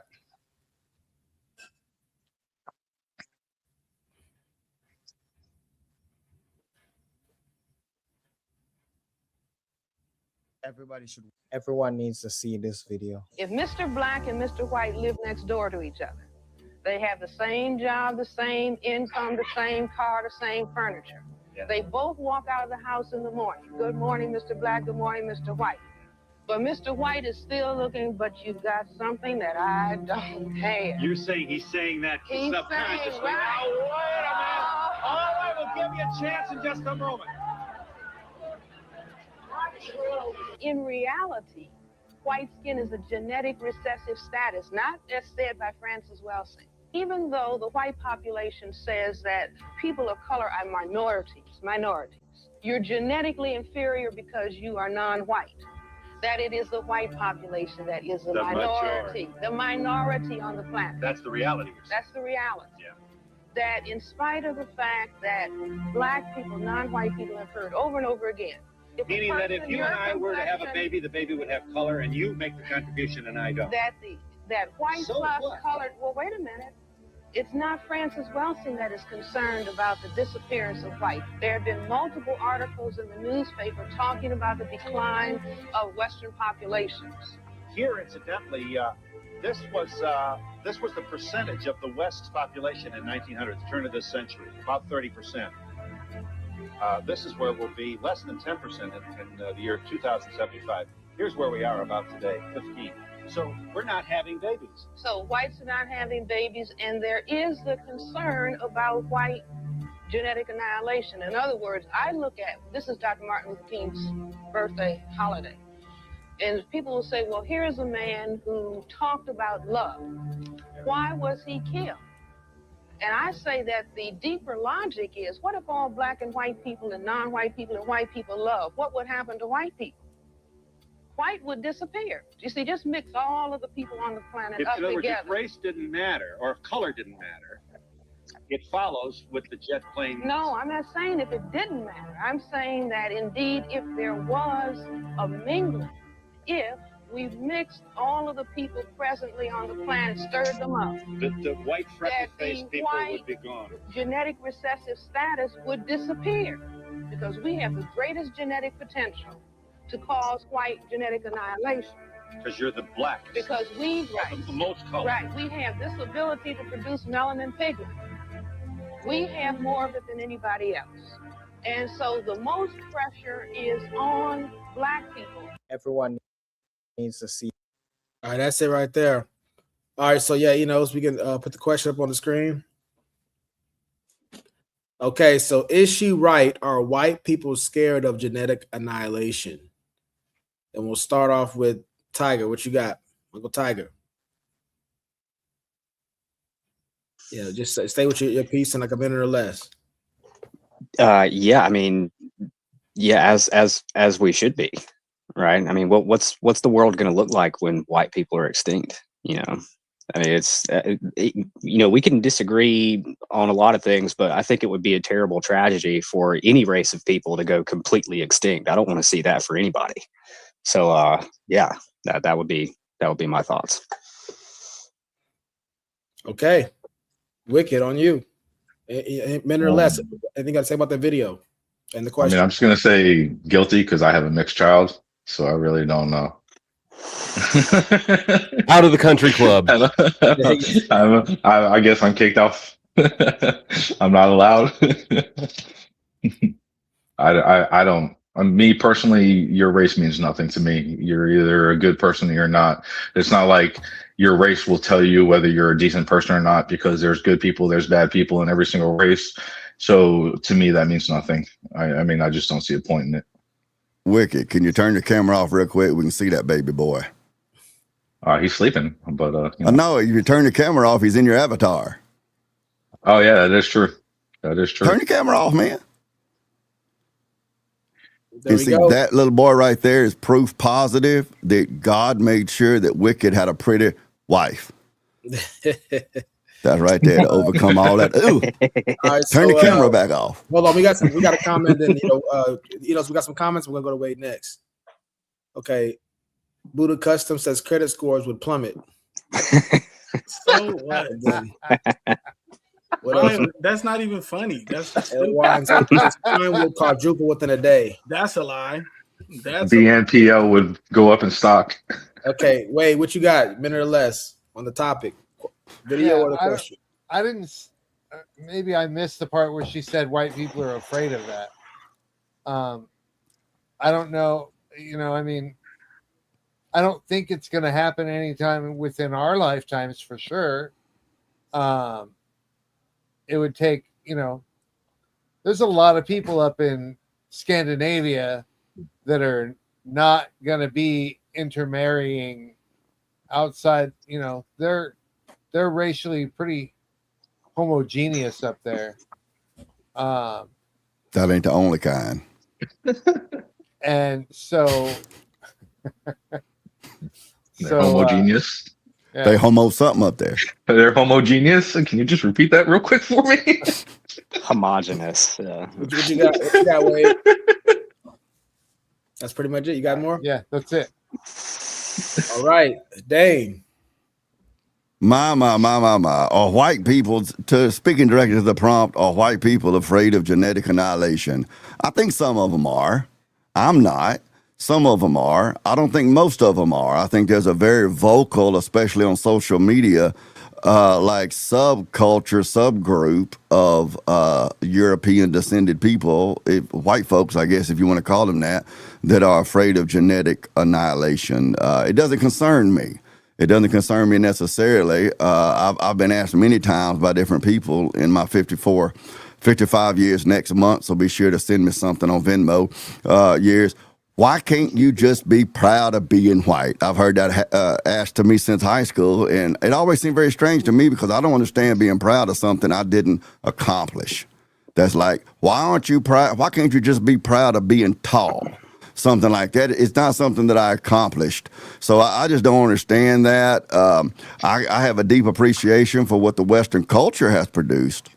The white nationalist types, they connect that strictly to something of being white, but they can't really quantify or qualify that. But so my answer, yes, some of them are. I think it's not really a well-founded fear. I think there are other fears that they should be addressing to address the issue of the phobia that they have, the unreasonable fear that they have that they're not addressing. But that's a deeper discussion I'd love to have. But to the prompt, a lot of them are. I don't think it's a very well-founded fear. Got you. Powder Dusty, what you got? So I think that one, this woman's got bad science, because if everybody just interbreeded entirely, all races would wash out. Black people being at one end of the color continuum would blend into light brown just as much as white people would, right? So that's kind of nonsense. I agree with Dane's assessment of, are white people scared of it? I think there's a relatively small vocal subset of internet dorks who are. But on the whole, I just think that the woman in the video and the subset of white people are going to disappear dorks are all just kind of like nonsense to me. All right, T-Reason, what about yourself? Yeah, I definitely think so. I mean, I think we see evidence of this all throughout facets of society. You know, we see, people saying things like you're diluting your race, or you're degrading the gene pool and stuff like that. You know, a lot of these things happen because of that fear. You know what I mean? When we can see it prevalent throughout history, even to modern day today, we see people them trying to uphold that standpoint. They don't want to lose the minority, and I think that's the greater issue. They fear becoming the minority in America. You know what I'm saying? So she made a lot of good points in that video. I actually want to go back and watch it again when I get a chance, because she made a lot of good points on what she was saying, even though it's from a different time frame. A lot of things she says still equate to today. But what would black people do if they lost their minority status and couldn't? Sorry. So I just want to let the audience know. So the lady that was speaking, if I'm correct, it's Dr. Frances Cress Welsing. She has something I think she called the ISIS papers, is what she's kind of known for. So anybody want to check that out or get more information on what she's talking about? But all right, yeah, Powder Dusty, you have something you were saying? Yeah, I was just saying, like, what would black people do if they lost the minority status and couldn't complain about everything being unjust when they didn't? If a black person was convicted of something, then I think that would be a bummer for everybody involved, don't you? I think that's your mindset. Black people don't think like that. That's never. You were just doing that. You were just doing that. I was talking about your mindset, not mine. I was talking about white mindset. I never said I care about being the minority or the majority. But I've heard many black people in my life complain when black, especially a black woman, will complain when a black man hooks up with a white woman, and make that same claim, make that same charge against him that he's diluting his race, or he's a race traitor or whatever. So that complaint is not exclusive to white people. That's not what. So that's a different topic right there. Of course, we're talking about is majority versus minority. Black people don't think in that concept. We don't think. How can you speak for all black people? How can you speak for the majority of black people? Because I see what the majority of the issues are, and the majority. But you don't see what the majority of black people believe. Listen, I'm on. You talk to the majority of black people. I'm in every facet I can be, and I can honestly say, white people care more about being a majority in America than black people. How many white people do you talk to in the course of your day? Plenty on a day-to-day. How many? As many as black. Maybe three. Every day it changes. It's not the same every single day, but it's the reality is I can't quantify that. It's a different. The reality is most black people have very few close, intimate, actual, real relationships with white people, and vice versa, where like they're going to the birthday parties, the weddings, the funerals, their kids are spending the night at one another's houses. Very few whites or blacks have those kind of friendships with one another in the other race. So all of this white people this and black people that is second, third, fourth anecdotal arguments. That's all it is. So what I'm speaking to is what I've hold on, T. seen Reason. We across got the board. comments, Speaker Wilson says the reason for the banning of abortions and the ICE enforcement is because of the decline in the white race. Anything else we got, That's not true. Black people have aborted more people since 1972 than the Klan lynched in its entire life. That's the banning of abortion is the American genocide, most focused on the black community. Why is that relevant, though, Dane? I'm responding to that comment that said that the banning of abortions and ICE deportations was because white people are afraid of their declining numbers. And what I'm saying is, yes, white women get abortions, but the black woman has aborted her child far and above what white people or Hispanics or Asians have. That is a business plan of Planned Parenthood, which is why so many Planned Parenthood clinics are in the areas within walking distance or a bus route of low-income, majority black neighborhoods. Margaret Sanger, the founder of Planned Parenthood, called black people human weeds.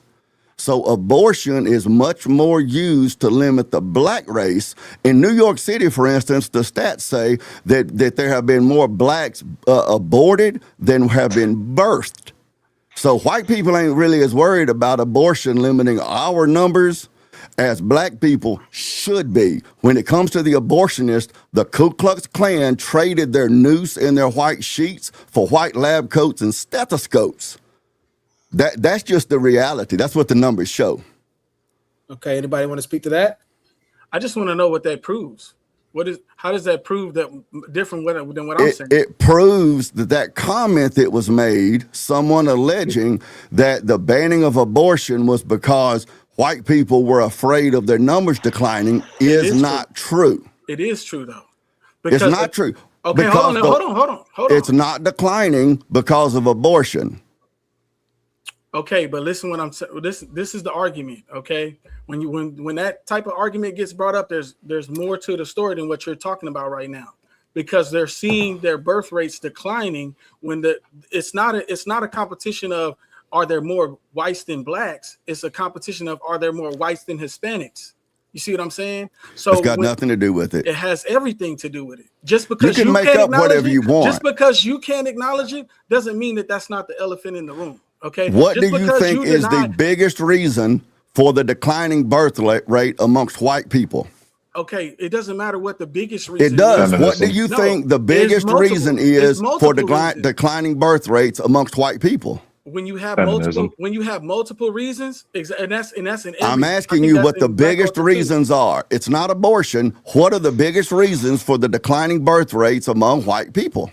But do you think it can contribute to the problem is the question. What? Of course, if you're aborting white people, but that doesn't mean that white people are afraid because of it. When you got what is the biggest, the leading causes for the declining white population? Let me ask you a simple question, Dane. If you got a hole in your boat, and don't ask me a question. I'm asking you a question. What is the leading cause for the decline of birth rates in the West as a whole, but amongst white people? What? I would say abortion could be up there. It's in the top 5. Feminism, which abortion is a part of, but higher education for women because they're spending their most fertile years in college, in grad school, and developing a career to where they're in their late 20s by the time they say, hey, I want to have a baby, and most of their eggs are gone. And by the time they're in their 30s, a pregnancy is a geriatric pregnancy when you're that old. The average age of marriage in this country is 28 and 29 for men and women respectively. It has to do with them getting married and ready to have children at an older age. It doesn't have anything to do with abortion in the white community. Planned Parenthood is not targeting the white community. Margaret Sanger wanted to protect the white community by marketing with W.E.B. Du Bois through the Urban League and the American Birth Control League, wanted to market to brown people, black, Hispanic, and that sort of stuff to limit y'all's population. And that's what Planned Parenthood has been doing. Reason, you want to respond to that? And the adverse to that is that it's been affecting the white community as well. But that doesn't mean that white people consider abortion something to be stopped in order to prevent the decline of white populations, which is what the comment said. White women commit abortions at some of the highest rates. So that's a lie. So what is the rate? What is the rate? I don't know. Go look it up. Pull it up. Then you don't know. Then you just pulled that out of your ass. You made it to hell up. No, I did not. You just made it to hell up. You just pulled it out of your ass. I didn't pull it up. I didn't pull it up. Then what's the number? Yes, you did. No, then what's the number? It's been talked about multiple times. There's been numerous times where there's. That doesn't mean Santa Claus is talked about every Christmas. So real quickly, I think we've kind of jumped around a lot of different topics there. Anybody else got any comments they want to make? Uncle Tiger? I just got one simple comment. It's like the lady was talking about if, you keep, they don't want to mix races because the black race is going to become dominant and the white race is going to go out. I mean, I've never took a box of crayons, mixed them all together and then got one basic, black. You usually end up with gray, one basic color. If everybody keeps mixing with everybody, you're never going to have a dominant race. Everybody's going to be one color at the end of the day. I don't disagree with that, but to say that it's not an issue that we're seeing and to say what she's saying is not true is crazy. But hold on a second. So abortion doesn't affect the birth rate. It has to do with people having the birth rate, but people having kids. That's what affects the birth rate. Abortion just affects with how many are coming out. You have to have people that want to have babies first. And the fact that people have become more secular and more into feminism, more about their self and comparing about actually continuing on with civilization and actually providing a family and doing something, that actually is good for society instead of themselves is really the main reason why there's a low birth rate. It has nothing to do with your race. Hold on. Wait. So according to the CDC, the black abortion rate sits at roughly 28.6 per 1,000 women compared to 6.4 per 1,000 for white women, which means black women are 4 times as likely to abort their babies than white women are. Okay. Do you know what that is, Wade? It's called per capita. Yes, I do. It's marketed to them. Exactly. Yeah. Margaret Sanger was. So here's the other number that's important to me that I would like to know. What are the sheer numbers of abortions committed by both parties? It doesn't matter. Oh, no. It does. It absolutely does. It doesn't matter. I don't There's over 1 million babies aborted. You have to look at it per capita.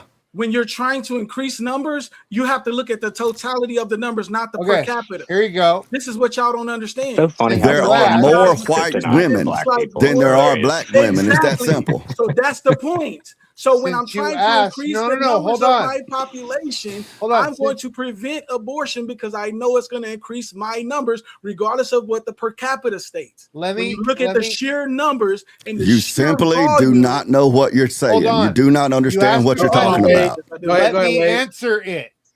You asked the question, what is the white rate versus black rate?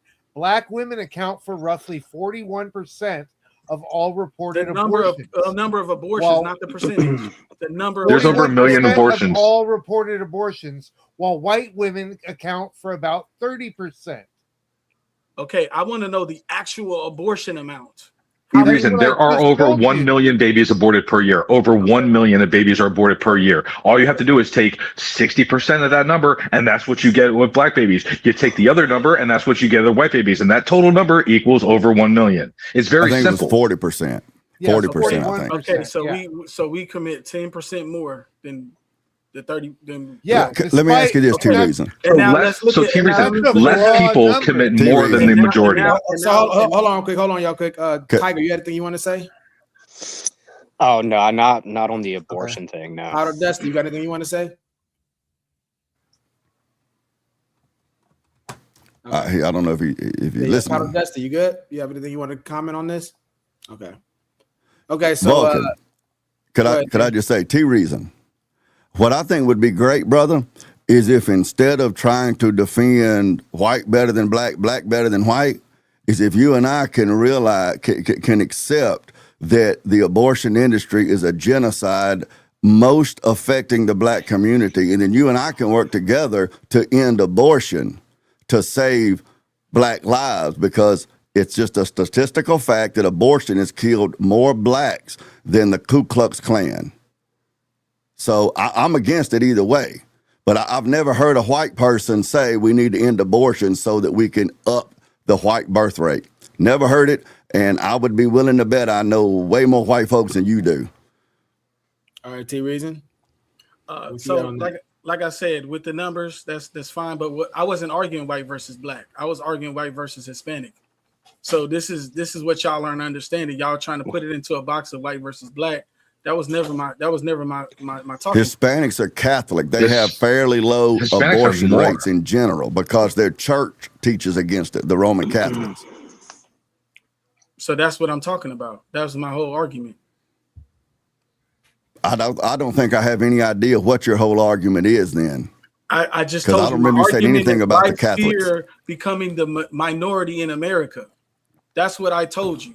That was my argument. So to talk about what she was saying that whites fear that race being diluted or overpowered by the black gene and stuff like that. So what I'm saying is, with the abortion stuff, they know if you have a problem in your community where your birth rate is low, are you just going to attack it one way, or are you going to have a three-pronged? You're moving the goalpost now. No, I'm not. This is where it's been. You are. Let me explain how. Let me explain how. This is what Let me explain how. I have not got to get to my final point. This is let's let him finish his final point. And the TV, when you're done, just say you're done. If you don't mind, just say you're done. This is what my final point is.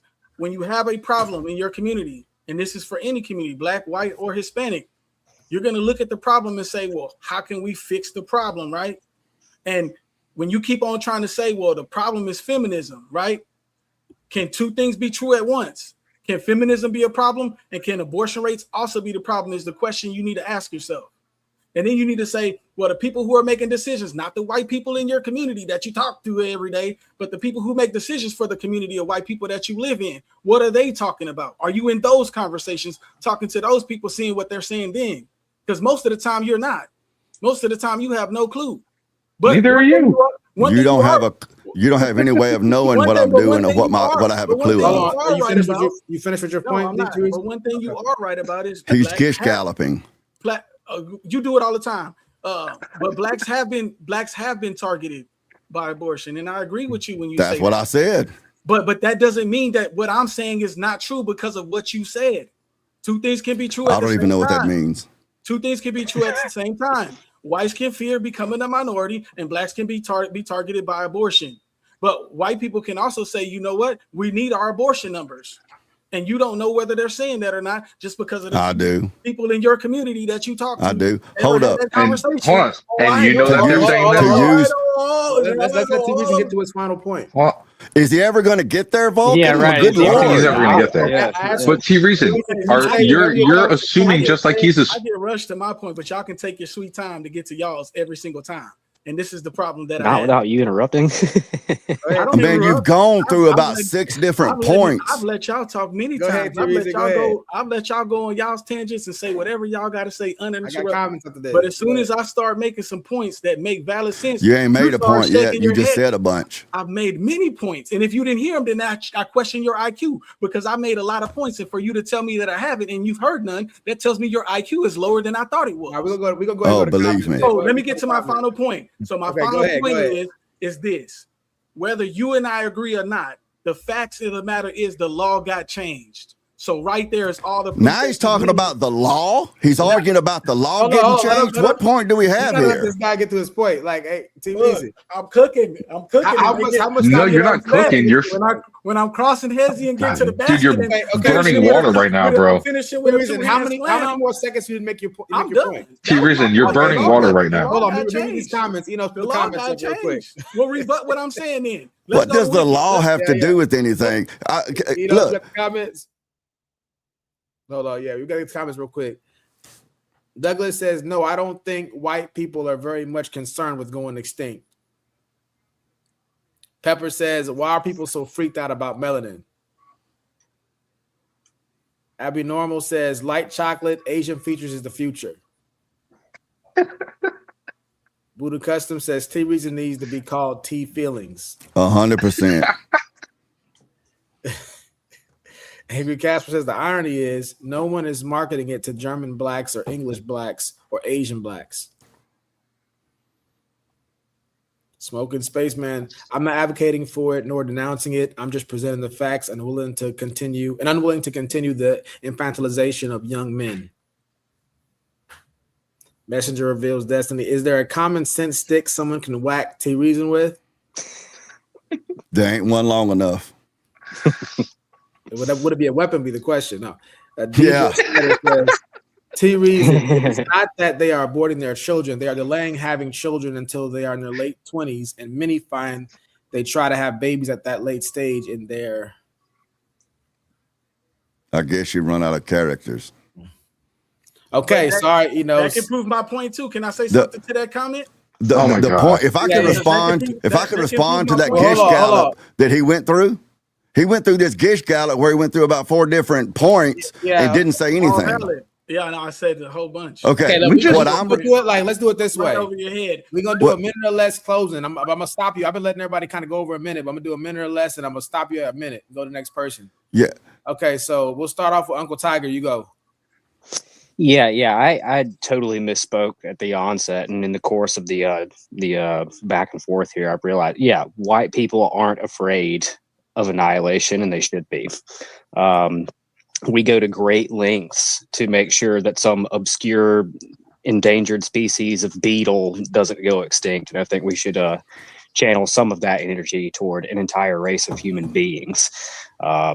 But other than that, the abortion thing, all of that, I find that to be a non sequitur. It is mostly women waiting too late to have children. So that would be my closing thoughts. You must not have seen Beetleborgs, but seen what? Beetleborgs? No, I don't know what that is. It was like a bootleg version of Power Rangers. Oh, okay. Wicked, it's on you next. Well, I would like to clarify the definition of last point means you only say one thing, not 5 things. Let's start there. And then I'm going to go ahead and go with that all of this is irrelevant because white people aren't, just because somebody has an abortion doesn't mean that they're scared of losing their race. That's the part that I'm trying to understand from where the abortion got brought into all of this. It was just about people, white people going extinct for some reason, which again, like I said before, is irrelevant to me because I don't think your race defines who you are. So. All right. Dane, you're up. My, that Gish Gallop he went through about 5, he kept tripping over his own feet. He wouldn't get out of his own way. He went through about 5 or 6 different points he would try to make. He offered absolutely no argumentation to support his claims. He just went from assertion to assertion to assertion that he seems to have pulled out of his rectum. I guess he thinks that just because he's wearing a black hoodie, that means that he knows some stuff. He even ended up talking about how Roe v. Wade got overturned, which had nothing to do with the topic. What I was responding to about abortion had to do with that comment. It didn't have anything to do with that woman in the Donahue video talking about white people and disappearing or their genetic annihilation. I responded to that comment, which claimed that white people wanted to ban abortion because they were afraid of their birth rate being so low, which is not true. And T. Reason has yet to actually refute that point. All right. Powder Dusty, what you got? First of all, thank you, Messenger Reveals Destiny, for the gifted memberships. I obviously didn't have a lot to say about this topic. I just want to say one thing, and that is that I can't speak for all white people, but I personally am scared of black people. Are you really? No. Oh, okay. I was hoping not. You didn't seem that stupid. I mean, you seem pretty stupid, but not that stupid. Well, I mean, I just think that the whole the claim that white people are scared of this or scared of that. I mean, it's just like the reality is that we're just not thinking about you that much. We're just not. Like, just like everybody else, we got our own lives, we got our own concerns, my daughter just got a license in a car, Oh, Lord. The electricity shut off last night because we had windstorms and shit. Like, we're just not sitting around concerned, scheming and concerned about this stuff while we eat potato salad with raisins in it. I do not. Okay, I do not. Let's go to comments and we're gonna close out on T Reason. I know you've been waiting patiently, T Reason. You got any comments, Enos? Okay, no comments. Okay, T Reason, on you. Go ahead, man. This panel been real interesting, especially with this topic. I'm getting more insight into what's going on out here. You know what I'm saying? People can see it right in their face and ignore it and say it doesn't exist. You know what I'm saying? The white gene has always had issues throughout the history of America, staying in dominance and staying in power. That's why we dealt with systematic racism. That's why we dealt with segregation. That's why we dealt with all of these social constructs that were created to keep and oppress a certain specific group of people. Right. And now we fast forward to today and we have people like Elon Musk's father saying that the white race is at stake in America. You see what I'm saying? These are prominent people in power. Elon Musk now is the first trillionaire in the world. So when these simple guys here that are on the same tier or maybe a little bit above or a little bit below where I'm at, that are dealing with day-to-day problems of my bills got to get paid and stuff like that, they ignore the elitists at the top that are controlling the rules to the game we all play, and those rules are skewed in their favor, and they say, well, no, it's the same.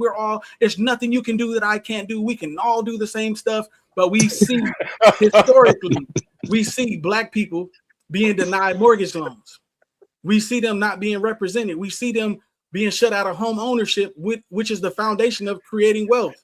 We see this happening on a day-to-day basis. Earlier, you had someone make a joke about credit scores, saying that, the credit scores would plummet, like Black people can't achieve good credit scores. The difference is knowledge and education.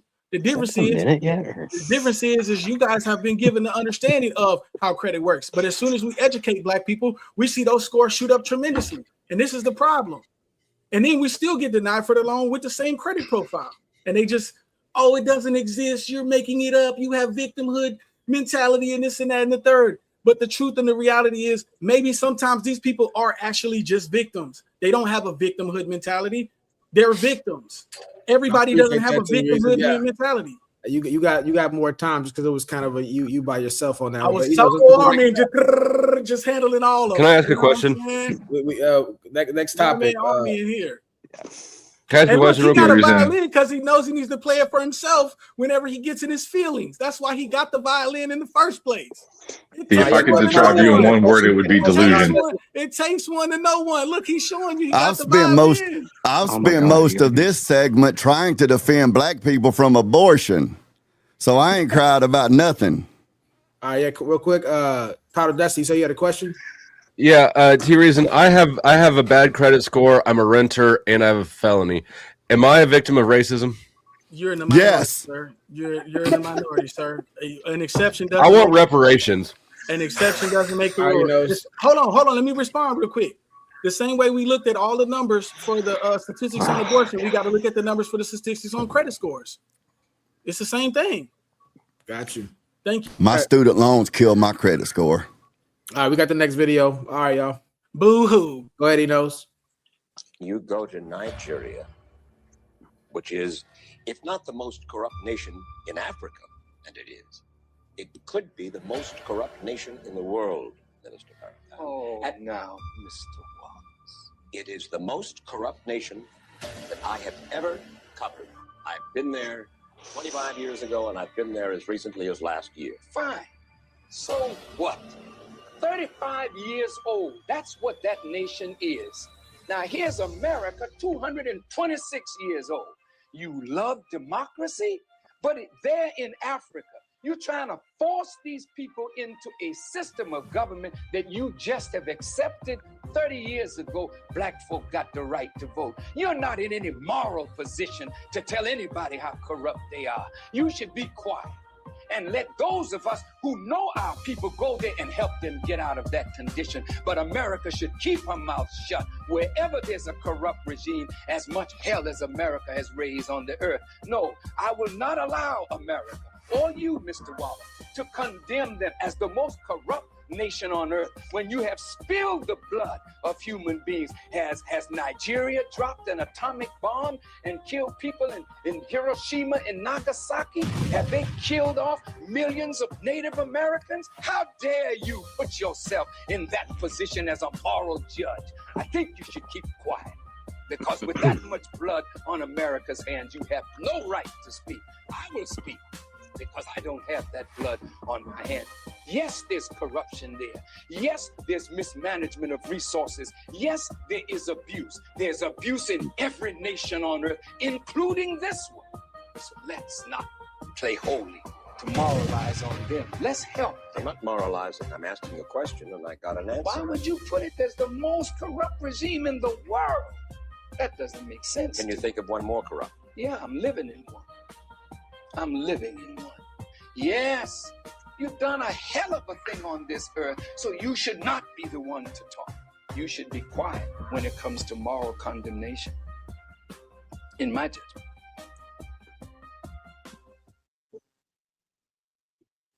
Okay, so let's get to it. So we'll start off with T Reason. You know, do you agree with Farrakhan's response?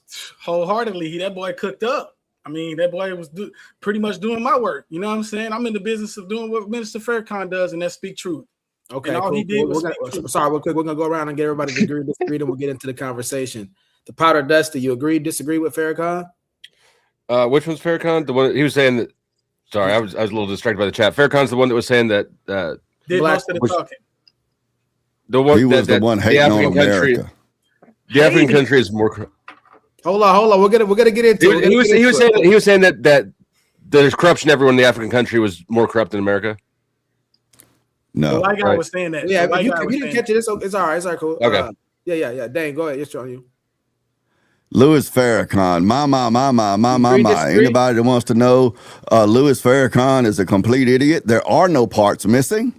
And if you don't believe me, go look up the speech he did at the Million Man March that was really the 0.8 million man march or whatever. And he tried to tie in, I think, numerology with America's historicity and slavery. It was completely indiscernible what his point was, which really explains why T-Reason thinks that he was really cooking, speaking some truth, when all Farrakhan did in that video and all he ever does is avoid the actual question in favor of a bunch of emotional spurring about how bad everybody else is, and you don't even have the right to ask me that question that I just so happen to not be able to answer. Yeah, you're leading the witness. So I'm assuming you're saying he was wrong. Okay. I think you can boil it all down to that. 1 yes. minute. Let's keep it to 1 minute. He wasn't just wrong. He was absurdly wrong. You done. Wait, you agree with Farrakhan or not? Look, to my chat while he was playing the video, I said that dude is so off his rocker, he makes T-Reason look reasonable. Are you still talking? Yeah. Hold on, Wade. What's on you? You agree, disagree? You're on mute, Wade. I came in partway through it, but Louis Farrakhan was once again saying that America's the devil or something. Yeah, he's pretty much an idiot. So got it. Wicked, what about you? Agree, disagree with Farrakhan? I mean, to be honest with you, I don't know too much about, what goes down in Nigeria exactly to be like, oh, they're the most. I mean, you literally essentially have 5 families that rule the world. So to say that one nation itself is the most volatile or corrupt is kind of hard when it's literally not just a nation that controls everything. There's actually just 5 people and about 10 companies itself that control the world. Gotcha. Okay. So, Tiger, what yourself? Yeah, I mean, I know nothing about Nigeria. I know other than I certainly would never want to live there. And I'm sure that they don't really like living there either. But go ahead, Tiger. Well, I don't really have like a strong opinion on this. I don't agree with Louis Farrakhan at all. And I agree that perhaps we shouldn't be sending anybody for it. We should keep our noses out of Nigeria's business. I think that's a fair. That's what we do. Yeah. Okay. So I think we have We in the business of that. Everybody's kind of giving their thoughts on it. So we got T Reason, who said he does agree with Farrakhan. You know, Powder Dusty, he didn't get a chance to really catch it all. Wade, I don't think he got a chance to catch it all the way, but he disagrees with Farrakhan in general. So we got T Reason, Dane, Tiger, and I think Wicked. I forgot what you had said, but Wicked, you said I don't know enough about like how Nigeria runs to really give the actual. Yeah. You know, I mean, I would say that like every government in the world is corrupt. I don't think you can show me any government in any country anywhere that has actually benefited the people and not themselves first. So, I mean, how do you really judge it? But do you think there's degrees to corruption? I mean, I think every government is corrupt. But do you think there's degrees to corruption? Say that again. Do you think there's degrees to corruption? There's degrees to everything. Okay. Not just corruption itself. Obviously, I mean, there's degrees to everything. But I don't know enough about how Nigeria runs their show to be like, oh, you're more corrupt. Now, he is right in that, like, yes, the U.S. government is corrupt, but again, every single government is corrupt in some way. I don't know enough about Nigeria specifically to compare them to the U.S. And how this video ended up here was that our show we did last with Zaddy on there. Zaddy was quoting this a few different times throughout the exchange. He would say, I would advise people to keep their mouth shut. And he was quoting Farrakhan talking to this guy, Mike Wallace. I don't know if anybody caught that. Well, that's because Zaddy was in his feelings the whole entire episode. So everything had to do with how he feels. So at the end of the day, does it really matter? Because it's just a feeling, not a fact. Just another cop out. That sounds I think T Reason wants to make a T Reason. You want to make a positive case for why you agree with Farrakhan? I mean, you know, America has done some of the most heinous things as a country to other nations. Heinous. And we continue to do that. And then we just act like, you know what, we're going to point to a smaller country, Nigeria, and we're going to make them the issue. We're going to talk about their politics and we're going to vilify them to try to make us seem like the good guys. And I think that the white power structure in America has done a great job of doing that, because somehow the black community is vilified, whereas the white community is seen as though they don't commit the same crimes at a higher rate or at all. You know, do you identify as an American or a Nigerian? So you're saying that as an American. So you're saying America is the most corrupt? We up there. We in the running. We could put no, hold on. But the argument was that his argument was that America is the most corrupt. We have created. Yes, America. His argument. America is the most corrupt. So compared to Iran, who is killing their own people right now for protesting against them, is less corrupt than America. I just want to understand that. America has committed the greatest crimes against humanity. That's not the question I asked you. Is America killing its own people? Okay, but if a country kills its own people, is that more corrupt than a country that doesn't kill its own people? That's new information to me. You're just telling me that that's taking place. I have not seen any proof of that.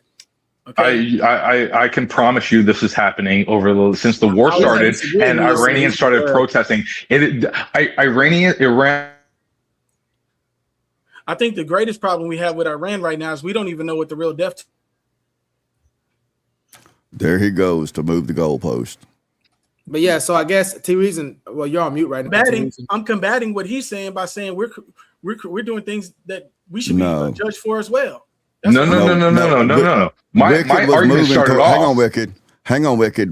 Wicked was trying to move through a series of questions, really in Socratic irony, to try to make a point. And what you did was you introduced something about the war in Iran and about what we don't know, which is moving the goalpost towards what we are informed about. It has to do. It's a related topic to the issue. Is Iran? It's related, but it's not the topic. It's not the only thing. The issue. So hold on, T Reason. But it's not the only thing that we don't know. It's not the topic. That's what moving the goalpost is. When you move to a related topic, or further.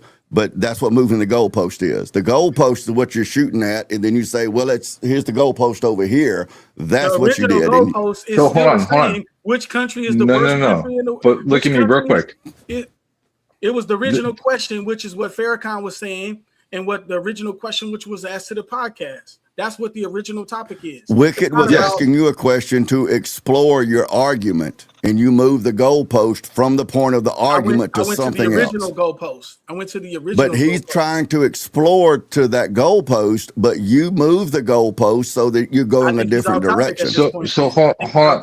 It's off topic because you moved the goalpost. No, it's off topic because he asked a question that didn't relate to the original topic.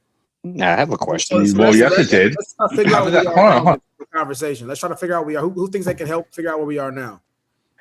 My topic had everything to do with the conversation, because the conversation was Nigeria is the most corrupt or America is the most corrupt. So that is the point. His saying that America is the most corrupt, and you were saying, I agree, America is the most corrupt. And I say to you, I believe Iran is more corrupt than America. And you said, no, America is more corrupt. Then I give you an example of Iran, which is factually true, killing its own people. Now, the number of people being killed is what is being decided. But the fact that they are killing their own people is not up for negotiation. That is a fact that nobody can deny. So my point being that if a country is killing its own people, it is less corrupt than somebody else. And you can't talk while you're on mute. Okay, so now you got to prove to us that that's what's taking place. Where's your evidence? It has been proven in the news since Iranians have started. Just to make sure we're understanding this conversation, if he proves it is or isn't happening, is that you have a response? That would give more credit to his argument. That would give. I know, but I can promise you, I can guarantee and promise you, if you look up, Wicked, James is. You fighting with the mute button? Yeah, James is trying to moderate something, bro. Well, yeah, I'm just trying to figure out, because what are we trying to figure out right here? Is Iran so there's two questions on the table that I'm hearing at least. One is Iran more corrupt than America? And then one of the proofs is Iran killing its own people as opposed to America? I have an argument to that specifically. So my argument would be that he said that America is the most corrupt. I would say Iran is more corrupt than America. You could I don't know if we need to get into the details. You could just put it in the form of a hypothetical. If they were killing their own people. Well, no. But here's the problem: is that's not a hypothetical. That has actually been proven. The only thing that is not known is the correct number of people that they have killed for protesting against them. Wicked. T-Reason thinks it has to be able to map on to real life to be a hypothetical. So you're in good graces there, right? I am mapped on the real life, and because it actually has happened, it has been proven. The only number that is the only thing that is not proven is the exact number of people that they actually physically killed. So but what I'm saying, Wicked, is in the last panel we were all remember T-Reason was convinced for a hypothetical to be valid, it had to be actually happening or possible in the real world. And so that's that why I'm means your mapping it onto hypothetical this. valid in T-Reason's world. And that's why I'm mapping it on. For you, is there something here that you wanted to argue? T-Reason, you there? Yeah, I'm here. Yeah, I'm just listening to them try to attack the hypothetical when the whole reason why it had to be in reality because he was relating it to a situation that would have needed to take place in order for it to make any sense. What I'm saying is, as of right now, with the conversation we're having on the table, you have any disagreement? And if you don't mind, can you state it? Yeah. So I would ask the question. I would say, has America? So it's a question, or is it? Yeah, because he said Iran is killing their own people, right? Mm-hmm. That's what he said. So my question is, has America ever killed its own people? Sure. For going out and protesting, and I do not believe any time that America has killed its own people purposely just for protesting against the idea of the government. That's fine. Show me. That's not show true. me. Show me where it has. Because from what I understand, there has never been a situation where America has killed its own people, except for possibly in 9/11. So I just want to make sure I'm understanding this. What we're doing right now is we're having a comparison between Iran and America on who's more corrupt, and we're starting with killing their own people. Is that making you understanding? Yes. Correct. Okay, and this is something that TVs and Wiki, y'all both want to do. Y'all want to have this battle out on this topic. Yeah, I'm fine with that. That's not a good idea. I don't think it's a good idea either, but I mean, if they think I'm just saying, my boy Wicked here is in a losing position if he wants to claim that America hasn't killed their own people. No. I don't. No. So I don't think. So again, I don't know. I don't know factually if America has or has not, but I know factually that Iran has killed their own people. I'm pretty sure. Like, to me, I believe 9/11 was an inside job, and America probably has killed its own people for some reason. But that's a deep wormhole that I don't think we have time to get into. Is better at covering it up. That's the only thing that means. Okay, so where do we go now? Yeah, so now that we. Well, the question would be, I agree with T Reason. In a lot of ways, America is good at covering it up, but why are they covering it up instead of doing it out in the open like Iran? Because the American system of law and governance would send those people to prison, so they have to cover it up. Whereas in those countries like Nigeria that Mike Wallace was talking about, or Iran, or those other countries like that, it's out in the streets. China, North Korea, it's out in the streets because the government at large is corrupt. Whereas with the United States, I think we have a big problem with the NSA, the CIA, and if you really want to get into it, the Mossad. But all of that has to be under wraps because the American government in general is not corrupt as far as our systems of laws go. It's a very nuanced situation. Powder Dusty? No, I don't have anything to add. Okay, Tiger? Sorry. Well, I'm just curious, like, why didn't Farrakhan go to Nigeria? That's what I want to know. He was born in America. Well, he hates it so much, though. He's trying to fix it. He don't leave. Why don't he just fix Nigeria? Some people try to. Why don't he just fix Nigeria then? He could go to Nigeria and fix Nigeria. He's not from Nigeria. He doesn't know the culture. He has no ties. He's not. But he loves them so much, and it hates America so much. Why did he say that he loves Nigeria? Did you hear those words come out of his mouth? Or are you putting words in his mouth now? This is the problem with your thoughts. He said that America was objectively more corrupt. That sounds like some level of dislike. Where is he wrong? Okay, then why didn't he just go to Nigeria then? He should have just done that. See, do you not see how stupid? Like, that's dumb. Like, he was born in America. Okay. Why can't he live in the country that he was in and the laws be make sense? Why can't we fix the problem here? See, not everybody gives up on something like you do, Uncle Tiger. We don't just go and just. I didn't give up on anything. What? You're telling him to give up on where he was born. You're telling him to give up on point to reason. The Powder Dusty, you got a point you were going to make? Yeah, I mean, I think that I do think that it's telling people to go to the country, whatever they're comparing to, is kind of a nonsense dismissal. However, I think it's interesting. That's why I asked you reason earlier. Do you identify as American or Nigerian? It seems like I talk to black people all the time, American black people, who identify with Africans more than Americans or at all. Mm-hmm. But I also go to channels that are so actually it's not African a nonsense dismissal, people. then, is it? It is a nonsense dismissal. Yeah. But I do think that, I think that I probably know more Nigerians than anybody on this panel, because I do actually go to some channels that are African channels, and African people and American black people don't really have anything in common with each other. Y'all don't. I don't think any black people in the world have anything common with American black people. Okay, so I think it's two different worlds. I don't know if I agree with that. Wait, I got nothing. All right, yeah. So he's a Native American, though. He got nothing because the white people took it all away from him and put him in corralled up little reservations. All right, it's next one. Yeah, because they were lesser. Wade's a honky honest. Honky honest. I like that.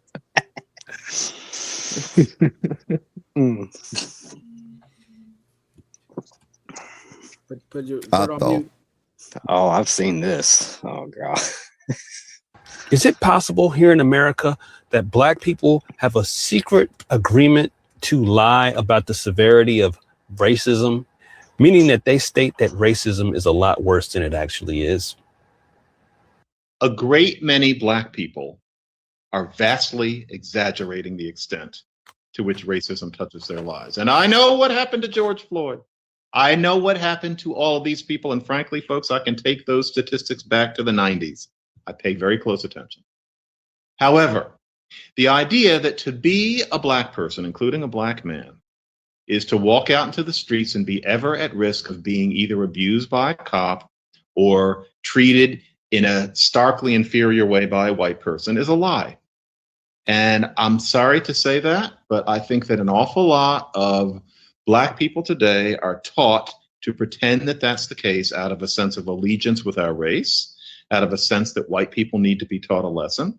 And I get it. I can put myself in their heads. I try very hard to. But we're told that you can't know the Black experience, with the idea being that someone like me walks out into the streets and I have to goad myself against racist treatment.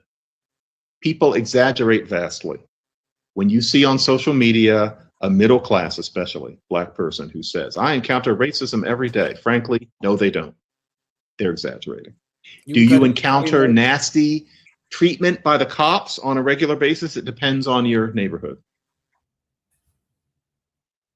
Do the cops kill you because you're Black? So what's the question we got here?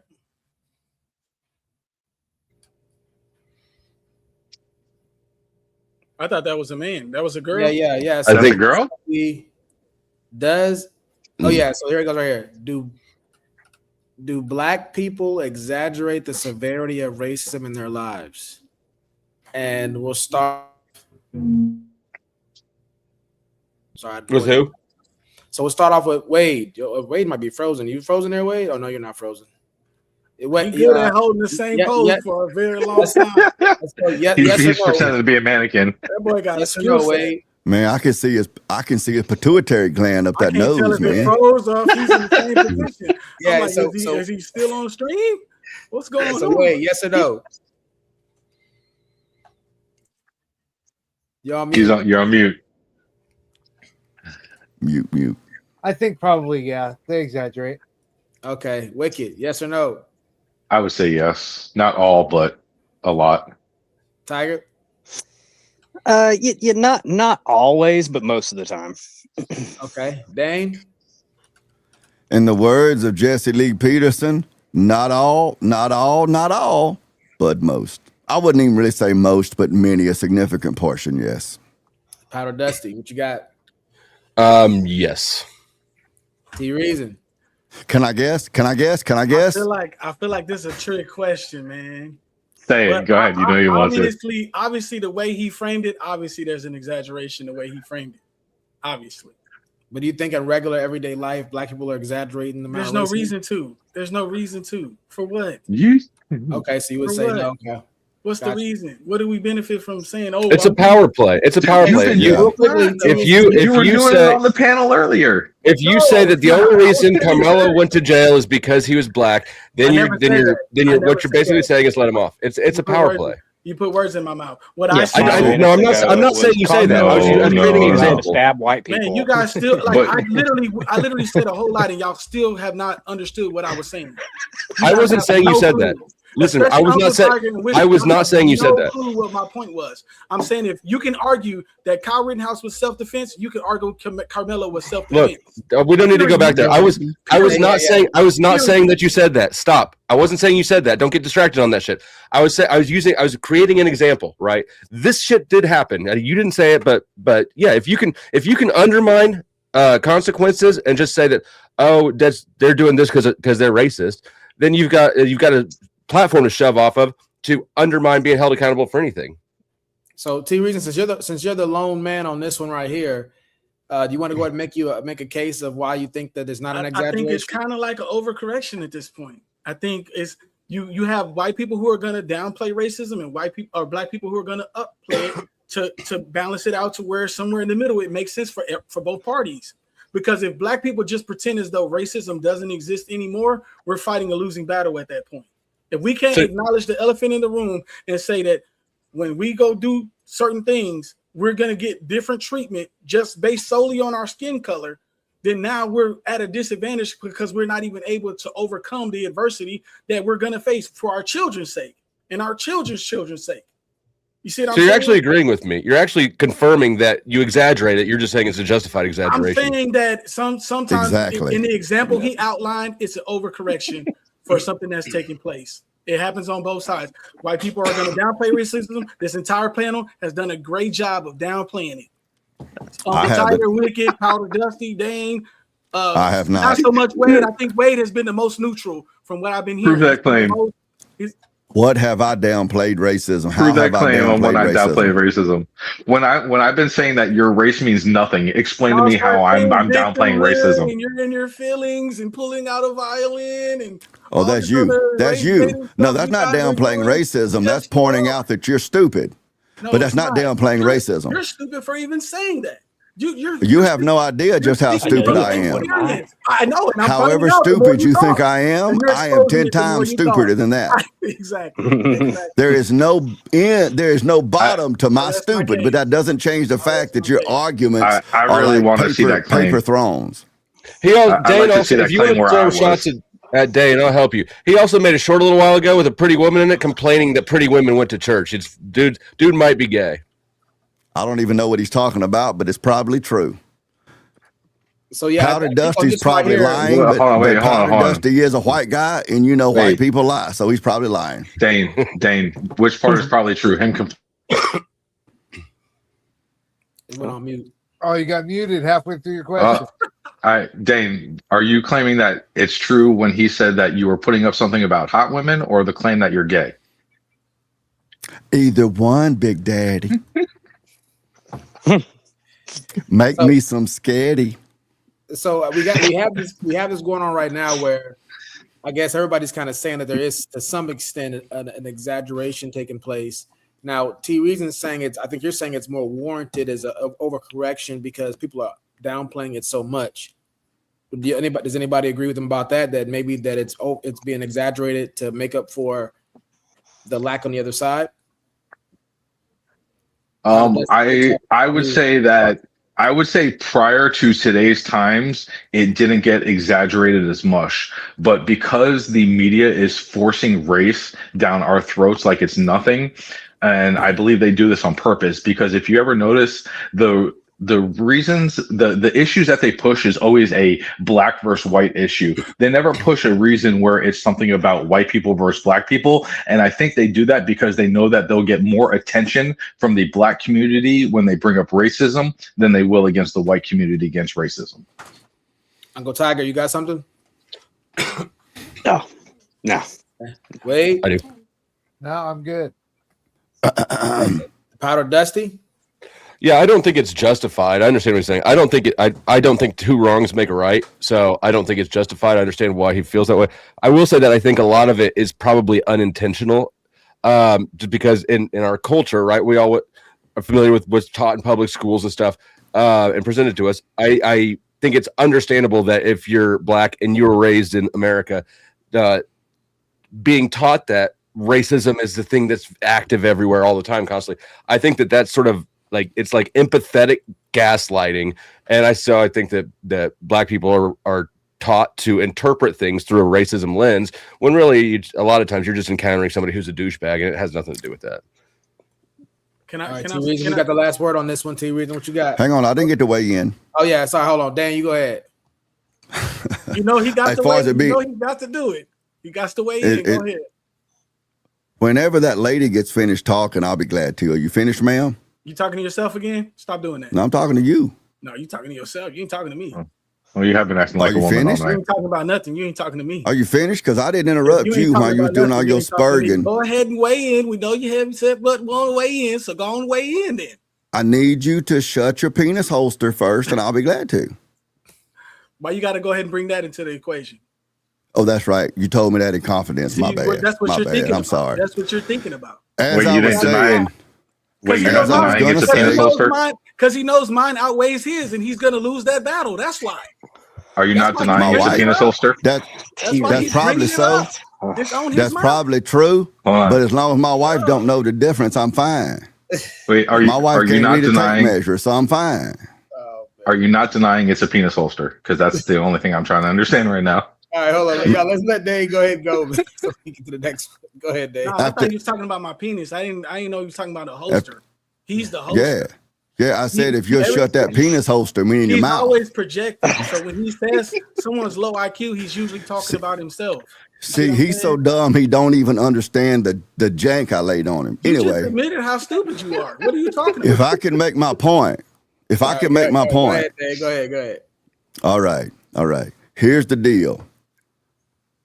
According to Marxism requires continuous revolution. That means there has to continuously be a bourgeoisie for the proletariat to revolt against. That has to happen. So in the black community since the early 60s, Marxism has been pumped to it to say you're the proletariat and the bourgeoisie is white people and that sort of stuff. So they insert white people in place of capitalism. So is it exaggerated? Yes, it is. That doesn't mean that racism doesn't exist. That doesn't mean that black people haven't been mistreated or so on and so forth. But this thing we're in 2026, and now we need to get out a sane net to try to pick up the pieces and to catch the pieces and say, oh, that's racism, compared to the racism, say, of the 40s and that sort of stuff. It's not an issue, but Marxism requires it. So these guys like your Sharptons and so forth, they've got to keep telling black people they're being mistreated and put down in order to keep that Marxist wheel rolling. And I yield the floor. All right. T Reason, you got the last word, my man. Go ahead. All right. So Powder Dusty, he brought up some good points when he was talking about how, you know, we two wrongs don't make a right. That's not what we're asking for. What we're asking for is instead of waiting until we commit the wrong to get in and do a correction there, let's correct it at the root.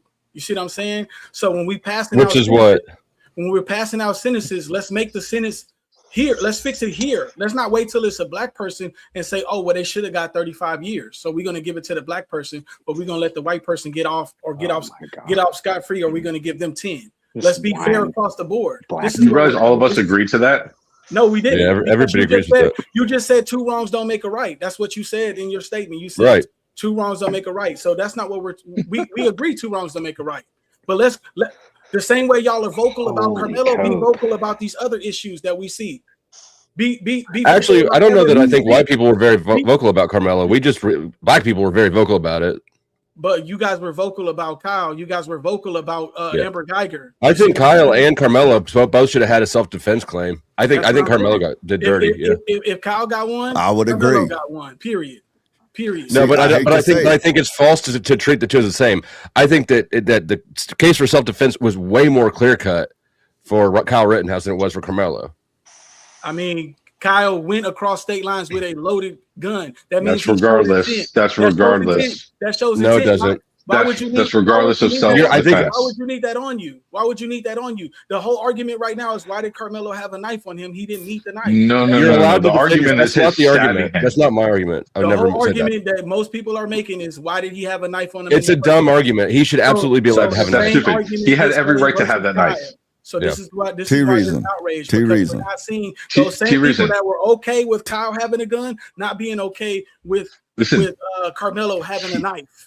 Carmelo had every right to have that knife. He had every right to hold the knife. There's nothing wrong with that. But that's not what the community is saying. That's not what the community is saying. You guys are just one. You guys are individuals. You can't speak for the community. But you're speaking for community. Well, we can better than you can. T-Reason, if you're calm down a minute, T-Reason, I want to help you, T-Reason. If you're calm down a minute and listen to what Pete Dusty over there is saying, as much as he nauseates me, he's actually agreeing with parts and pieces of your argument. So if you'll let him, if you listen to him, you can incorporate some of his argument to support your argument. Instead of just being like a street sweeper and you're just trying to mow down every argument that you think contradicts you. If you calm down a little bit, Pete Dusty is actually agreeing with you on some points where you can find common ground, and then you can build from there. That's just my advice, but do with it what you will. I think he's agreeing on more points than he's disagreeing. Well, I think the problem that I had is when we were on the original topic, it seemed like I was the only one who agreed that they're similar, and you guys were saying that they shouldn't even be part I didn't. I didn't. No, I didn't. The reason that we say it's not similar is because there was. The reason that we say it's not similar is because there's a difference when you're on the ground being surrounded and physically attacked with something that could be used as a weapon, not an actual weapon as definition, but something that could be used as a weapon, is different than being pushed by one individual person. That's why we're trying to say it's not analogous. Now, if Carmelo Anthony was attacked by a group of people, not one person, and they had something that could be construed or used as a weapon attacking him, I believe he would have every right to stab somebody. Appreciate that. But the fact that all right, fellas. All right, Enos.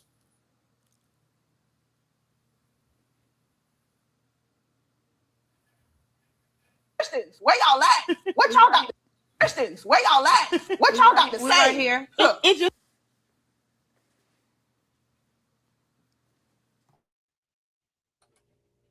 What happened to the video? We're gonna watch that. I don't know, but that orange hair and all that. Where you at? It scared the hell out of me. I'm gonna be honest with you. I'm not in the room with her. Problem when white people do it. Gays say their slurs to gays. Girls say their slurs to girls. It's almost like. Can you start all over, Enos? I think we might have missed the first part of it. Yeah, I missed that. Right?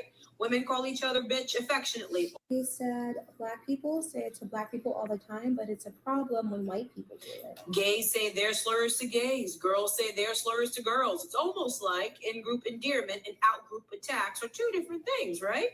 Women call each other bitch affectionately all the time. Feels a little different coming from a strange man on the street, doesn't it? My gay friends call each other the F slur in jest. Us straights don't join in because we understand we're not in that group.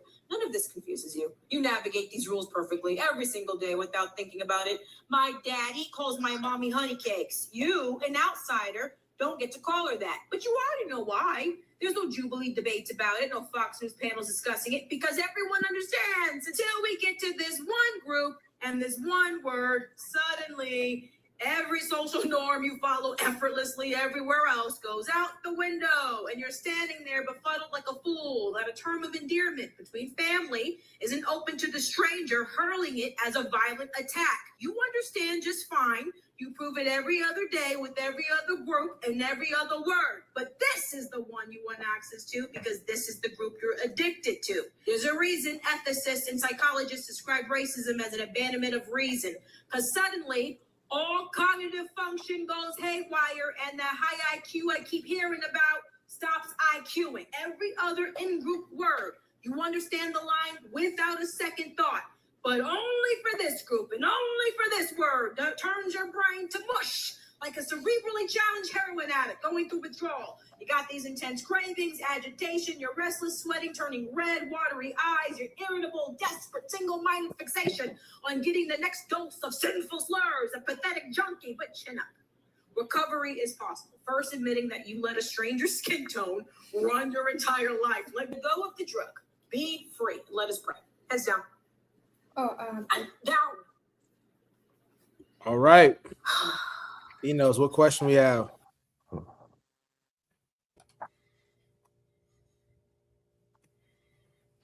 Do you agree with her? So we'll start off yes or no. Tiger, you agree? Disagree?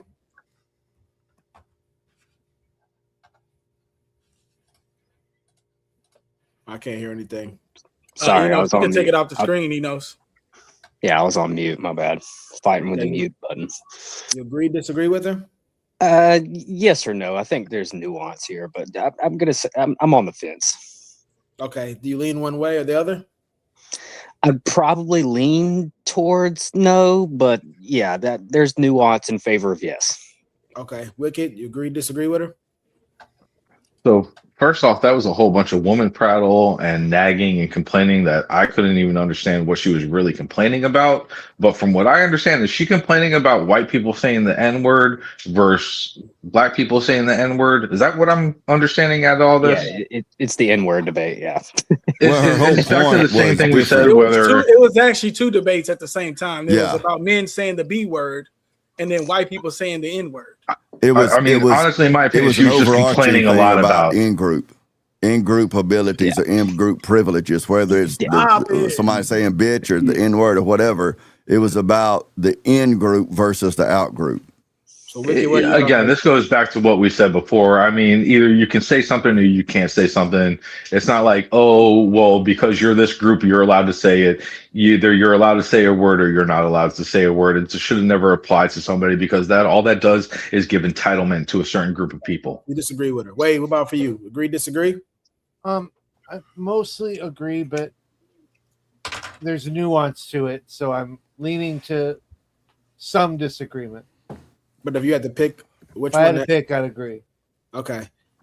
Dane, more agree, more disagree? Disagree 100%. No nuance. Disagree. Powder Dusty, agree, disagree? So you saying the N-word then.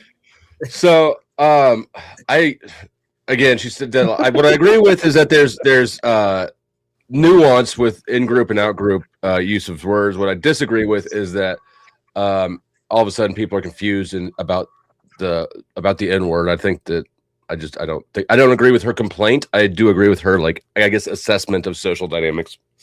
Okay. T Reason, you agree, disagree? I don't think we Can I lay money down? Can I make a bet? Come on now. What are the odds? You're interrupting again. I didn't even get 2 words out, and you already got your blabber mouth. I just did that to demonstrate how you'd spark out on me. Go ahead, ma'am. Now. Oh, really? But you've been doing it consistently. But all of a sudden, It's just we already know what you're gonna say. T. you don't. Okay, so tell me what I'm gonna say then, Tiger. You're like a parrot. You parrot all of the talking points. It's. You're going to say that black people should be able to say the N-word and white people should not be able to say the N-word. We already went through this. Yeah, and black people are justified in killing white people for saying it. That's where you're gonna. If I can say this real quick, y'all, seriously, poor T Reason, he's on here with like 5 of us that are odds are all y'all's white privilege is getting in the way of this man's response. Getting exposed. It's getting He exposed. does have a big chore though, because there's like 5 of us that are a lot of times going to come against him. So I mean, at least give him credit for holding up. He's all by himself. I'm turning on to his side. I'm with him against you now, Dane. Let's go, T Reason. Fuck this cracker up. I'm saying, for real. I mean, everything we see from the Republican conservative is on full display right now. All the talking points, every angle, every every catchphrase is gotten spewed out. But that's not what I was going to say. What I was going to say, you couldn't have gotten a better articulation of how the verbiage in the English American language is used. She gave very specific details, and this lets me know why Wicked struggles with logic and reason, because she actually used logic and reason in what she was saying. And Uncle Tiger also struggles with this. And don't even get me started on Dane. I can make a laundry list of reasons why he struggles. Okay. But she said it's much like any man on this panel would not like another man, their friend, to call their wife baby. Wouldn't bother me. And be like, hey, baby, come here, honey, darling. You just out of respect for your friends or your associates, you don't use certain verbiage. Are any of the men on this panel going to walk up to a woman and call her a bitch? Are I will if she's a bitch. Openly keep saying bitch, bitch, bitch, bitch? No. I'm talking about just out the blue, no rhyme or reason behind it. Are you going to use? Why that would verbiage? someone do that? Women do it to each other all the time. Not to strangers. Not to strangers. She gave examples of why they do it. She gave examples of we say it to other women, and we have seen live video demonstration of men walking past women that are playing for the other team, and they can say it, and women are not bothered. They are not bothered. They say, "Ooh, girl, you killing that outfit, bitch," and they have no problem with that. Okay, you did that really good. Because I've been around your kind a lot, Dane. I know how y'all You're are. kind. I know how y'all are. Yes, I know how y'all are. You play And that has to go with, like we talked about last time, which is intent. You got the twang, okay? But she's very well articulated what she was trying to say. She said you don't use the B word, much like you would not like your friends calling your woman baby or darling or dear. It's understood. That's a different situation. No, it's not. It's not. And Yes, Go ahead and scream it out. She gave an example with the B word. She gave an example with another man calling your woman a intimate term that you would only want for you to be able to call her, like baby cakes. You see what I'm saying? And then all of a sudden, these people who have such high IQs, now their IQ has gone to that of a chimpanzee. You see what I'm saying? And now you're chipping out. And now you guys are like, oh, well, we can say whatever word we want. I agree with T Reason. We can say whatever word we want to say. It's so just okay. So hold on, because Wade I want to give Wade a chance to also chime in, because Wade, you agreed with it as well, right? Yeah. Okay, you go ahead and share your point, then we'll get the naysayers in there. Go ahead. Nay, nay, look, nay. I mean, she was pretty clear, and I know that if somebody walked up to my wife and called her baby, which is what I call her, that I would be pretty too. irritated.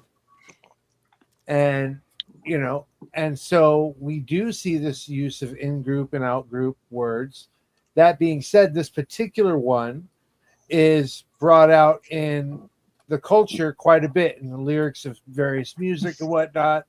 And so to be able to sing along with the music, I never self-censor when the word bitch comes through. I never self-censor if the word faggot comes through. Right? I don't self-censor, but if the N-word comes through, There goes this stream. you can bet I'm self-bleeping. I'm self-bleeping. Right on. Or putting in an alternate word like brother or homie or whatever instead of that word. Yeah, we needed one of those. You just killed the stream right now. Okay, so you've heard T Reason, you've heard Wade. Anybody want to cross? Wade was talking about cigarettes. Any one of these two guys who wants to start? I mean, I just have one thing to go to back to like we said before. Don't you think that sorry, everything goes with intent? Tiger, you said something? What did you say, Tiger? Yeah, just I was just gonna like concur with Wade. Like, yeah, you can walk up, and not saying that anybody should just walk up to random strangers and say nasty things to them for no reason. But you could, in theory, you were less likely to walk up to like a gay person and call them the F word, and like 4 or 5 of them aren't gonna like curb stomp you to death. You could walk up to a random woman on the street and call her the B word, and 4 or 5 of them aren't going to just like attack you like a pack of wild hyenas and curb stomp you to death. But there does seem to be this one magic word that you say it and you have the wrong skin color when you say. Now all of a sudden any and everything that happens to you afterward is justified, and I think that's actually the issue that people have with the magic word. So Are you in a mine shaft? Mine a mine shaft? No, it's my garage. but again, so here's the problem with all that. But here's the problem with all that. You're talking about, oh, well, women walk up to everyone like, oh, hey, bitch this and bitch that. Guess what? When they're saying the word bitch, they're not using it with an intent of being disrespectful or an intent of trying to degrade the person. So again, every word you choose goes down with the intent of what you're trying to use that word for. That's already understood. We all have a high IQ here. We already Well, apparently not. Apparently not, because you're arguing like, oh, these people can't say a word because they're this and that. Well, people can say a word. It just depends on the intent of the word. It doesn't matter what skin color you are. You can be any skin color. It doesn't matter. Whatever the intention is behind the words you use matters. It doesn't matter whether you're white. It doesn't matter whether you're black. It doesn't matter whether you're Asian. Your intent behind the words you use and the actions you choose depends on what it is that you mean. Okay, so that's the reason why she explained it the way she did, and that's why you didn't understand it. Because I completely understood it. No, I completely understand that. Anybody can say whatever they want. It just depends on the. So basically, you just said that you didn't understand what she was saying at the beginning of your statements when the floor got passed to you. So now How? you're saying If I tell you that everybody has an intent, and if you say a word and your intention isn't malicious behind it, you should be able to say that word. She's saying that it doesn't matter what your intent is, you're not allowed to say that word, but only an in-group of people are allowed to say that word. She's not saying what she's trying to make clear to you is that there's obviously words that aren't used in different situations. Obviously, there's men who say the word, but obviously they play for the other team, so they fit the in group. To that is what oh my Lord. And what would that have to do? Because of the intent of the word that they're using, not because they're in the group. And we've already given variation to that with the hard R. We already understand that there's nuance to the word. So then you're literally agreeing with me that it has to do with the intent of the word and the way the intent of the person is using it, not to do with the skin color that they're using. How do you not understand that? I'm agreeing with you, but I'm also not going to concede the fact that skin tone does not play a major factor in whether or not you should say the word. That's not my point of the argument. That's my point. But you can't understand the point. How about we argue my argument and not your argument? That would be great. What about my argument? I have an argument too. Y'all just like to argue. I like to make Okay, yeah. So factual. No, you like to argue a point that has No, nothing to do you. with what I'm talking about. Now we're arguing about I the don't argument. think that Wicked and T Reason are actually having that different of conversations. Intent can be sussed out by whether or not you're part of the in group. If we're talking about a racial term, then whether or not you're part of that race, right? So I mean, he's kind of saying the same thing. But just because you're part, you can be not part of the group and still have good intent. So that's irrelevant. Just because Here's what we run into. you could be in the group and have bad intent. If I walk up to a group I'm not part of and use a slur for that group, either I'm stupid to think that that's going to be accepted, or I mean, I just think that you're kind of playing dumb here. Well, it depends. What's your relationship? What is your relationship to the group? Okay, that all depends. The problem with what you're saying right now is you have appeal to trying to broaden a gray area. That's what you're doing right now. What Appeal to broaden a gray area. Please explain this. I would love to hear this. You're basically trying to make more nuance to say, well, I had good intent. So now anybody saying the word can say, well, I just had good intent to the word. No. It's not better. I'm talking about you can be a part of a group that you're not in. But now, whenever we look further into the situation, a person can easily hide under the guise of I was saying it under good intent, whether they were or not.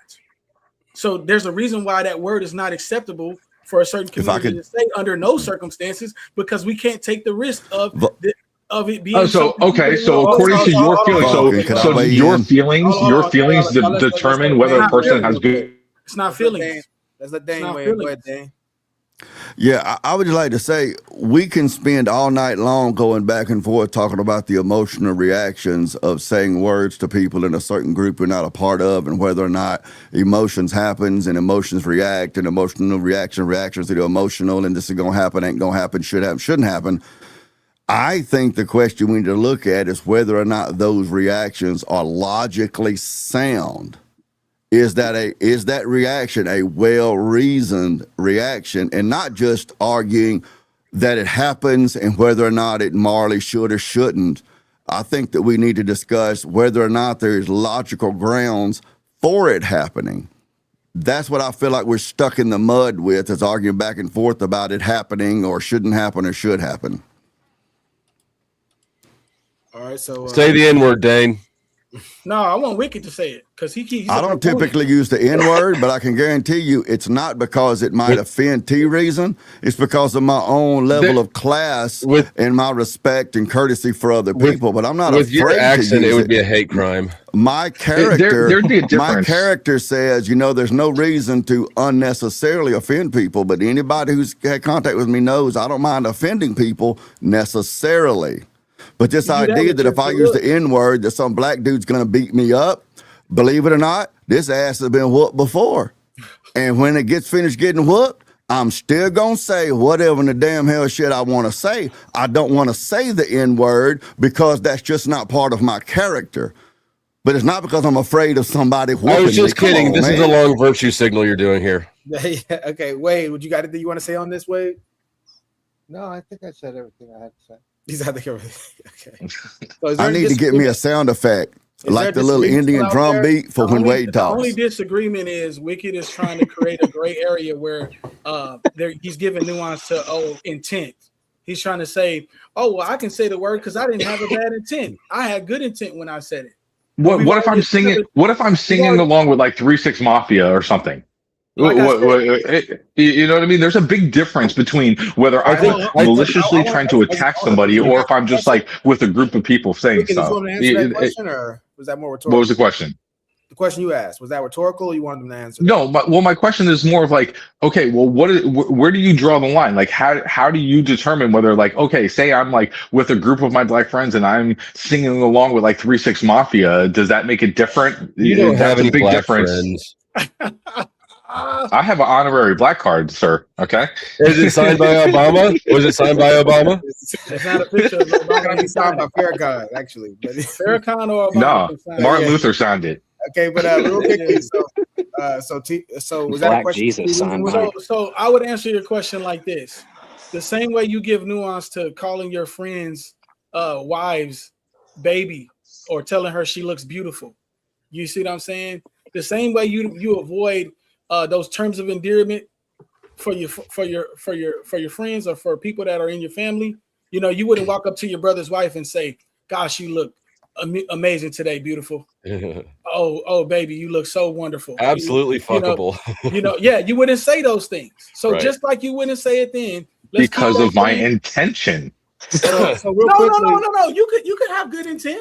You could have. so the You just 3-6 want to give Mafia her example. Hold on a second. What other intention would you have than than going up to someone else's wife? That's you're talking What about two intention different would you have things. for calling a black person the N-word? What intention would you have?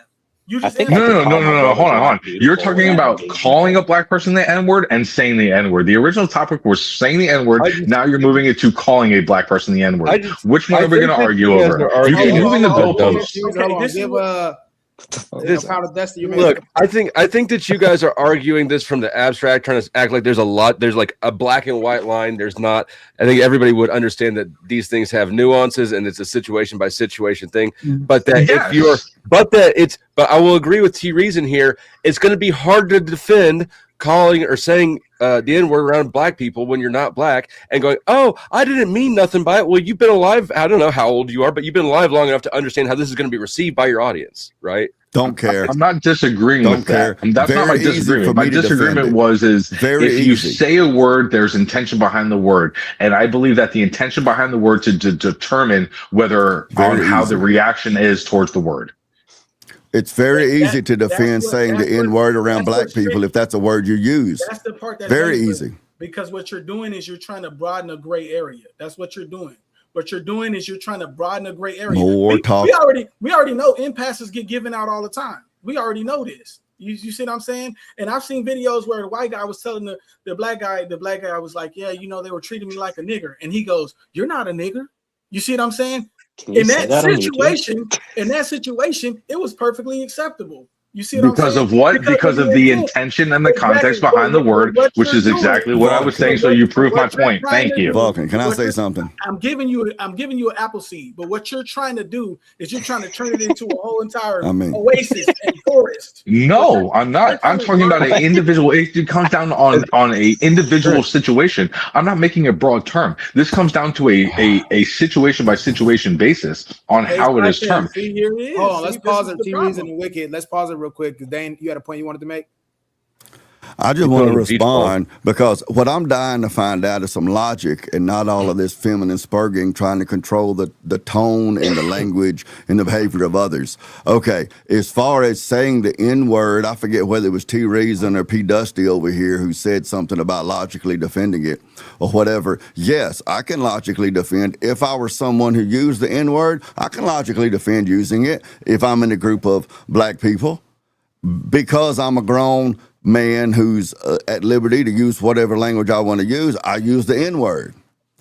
Okay, then what I would like to see is someone mount a morally objective, not dependent upon how it makes people freaking feel, but an objective argument to show that there's something immoral about using that word. I don't use the word just because it's not in my character. Because you're scared. But if I did and someone said, got upset or whatever, okay, if they said, well, there's no reason for you to use that word, I'm a free man. I use whatever word I want. What then? Scaredy Dane won't say the N-word around black people, but claims he's not scared. It wouldn't even be a topic of discussion. Hold on, if you didn't know that it was a reason for you not to. Yeah, Uncle Tiger, you had something you want to say? No. Okay. I'm looking for logic. I'm not looking for all these accusations. You ask for moral objectivity. That's not a thing. That's your first problem. Yeah. Wade, you got anything you want to add? I'm good. Okay, so we're gonna do. Enos is telling me it's time to wrap it up. So we're gonna do the closing statements on this topic, the show. Everybody got a minute and a half. Wade, go ahead and close it out for yourself. Oh, this is the end of the show? Yeah, it's the end of Enos just told me he's wrapping it up. So okay. minute and a half. Go ahead. Well, tonight has been interesting. As always with you guys.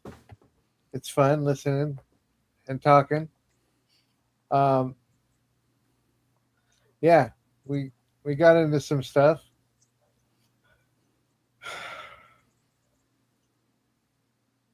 Yeah, I'm good. That's the worst closing statements ever. Yeah. Let's be real. That wasn't shit. You should have just dropped off. Terrible. Yeah. Okay, Wicked, it's all you, my man. You got a minute and a half.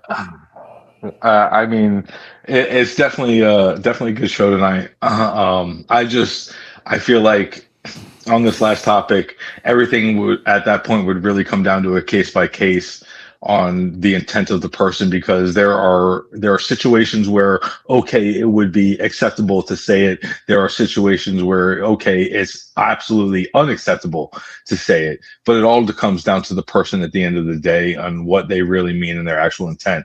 Someone's interpretation of something is it has some kind of validity towards it, but until you speak to the other person on knowing what they actually meant by it, you're really just assuming at the end of the day. So I believe intent really determines everything on what you say, on how you act, because somebody else could interpret what you're doing wrongly. But if you at least try to acknowledge, hey, I meant it this way and these were my intentions, then that could clarify a lot of difference between people.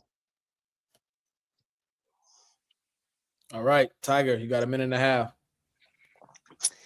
Yeah, I don't have any like profound closing remarks. This was fun, very spirited. I appreciate everybody's takes. Appreciate you guys for having me on the show. Yeah, hopefully we'll do it again soon. This was fun. Okay, Dane. Man, my man. I've had a great, I can't say I've had a great time tonight because I enjoyed digging into logic and presenting arguments, trying to refute those arguments, testing those arguments back and forth. And honestly, tonight, I think that a lot of the panelists spent a lot of time just talking about what they personally prefer and what they think and that sort of stuff. I think that's possibly a reason why Wade and Uncle Tiger has been a lot of, I don't have anything to say, that sort of thing. But I appreciate y'all having me. If you want to hear some good juice, you might want to come over to the Big Daddy Podcast on YouTube for what I'll begin to call the after party after Vulcan has ended. I typically keep streaming. But glad to be here. P. Dusty there, his channel has to do focuses a lot more in like the whole, personal sort of insults, and T Reason there. T Reason tries a lot now. I'm going to tell you, if you're not familiar with T Reason over here, he really is looking for truth. It's just that you're going to have to pry that's his ideas from his cold, dead fingers, right, T Reason? and I can really respect that because I'm the same way. Like you really, my mind can be changed, but you got to come with loaded cannons and you got to do the work. So I can respect that out of T Reason. He's wrong about most things he believes, but there are some things he's right about. But he's not going to be swayed by personal or like social pressure, peer pressure, scorn. He's holding up. He's been here through most of the panel by himself. P. Dusty sometimes, just because P. Dusty wants to contrary me, has kind of aligned with him. That's kind of P. Dusty's thing. You know how those white liberals are. It's not all about you. Sometimes you're just wrong. But everything's about me. Everything's about me. But just shout out to T Reason, man. It can't help but respect you because you held up, man. You're wrong, but at least you held up for it amongst all these people. And Wicked Dreams, man, I brought you to this panel. You're taking all my mic time. I need to get with Ice to deport you back to Italy. You and your damn tattoos. All right, Powder Dusty, it's on you, my man. Yeah, thanks for having me up. It was fun. Shout out to the people on the panels, people in the chat. I also am going live after this. Fuck Dane's stream. Mine's better. But also, I'm a little disappointed in all the other white people here. We've gotten through all the white people's closing statements. Not one of you incorporated the N-word into it, which lets me know that you're scared of it. Dane, even though you say you're not scared, I didn't hear it out of you. Hey, I just don't want to get the channel in trouble. Yeah. I mean, that's too late. It's too late. Wade already dropped the most phonetically correct use of the F slur that I think I've ever heard in all of YouTube history. So, anyways. That's all I got. He's an Indian, though, so he gets to do that. So they're gay? They're not. No, that's not how that works, Dane. Not all Indians are gay. All right. T. Reeves, But all that's gays you, are Indian. Yeah, man. Yeah, it's been a great conversation tonight. I think we had a great panel. You know, I don't have any hatred towards any of these guys personally, even though I disagree with a lot of their talking points and some of the stuff they say out of their mouth. These guys are great. It's always good to hear other perspectives. You know what I'm saying? You can't know if your perspective is correct if it's never been challenged. And I think that's what this show does, is it challenges perspectives and it forces people to think critically. If you can think about something critically, then you can think about something logically, and you can come to a sound agreement or disagreement or a deeper understanding of a topic you knew nothing about. I think that's why Dane should continue to be on the show, because he gets enlightened every single time with information that he knows very little about, and his eyes can be opened and broadened to some things that he may not have seen or may not have recognized, that it might have been right in his face or hidden off in the bushes. Whether you see it or not, it's right there in plain sight. Okay.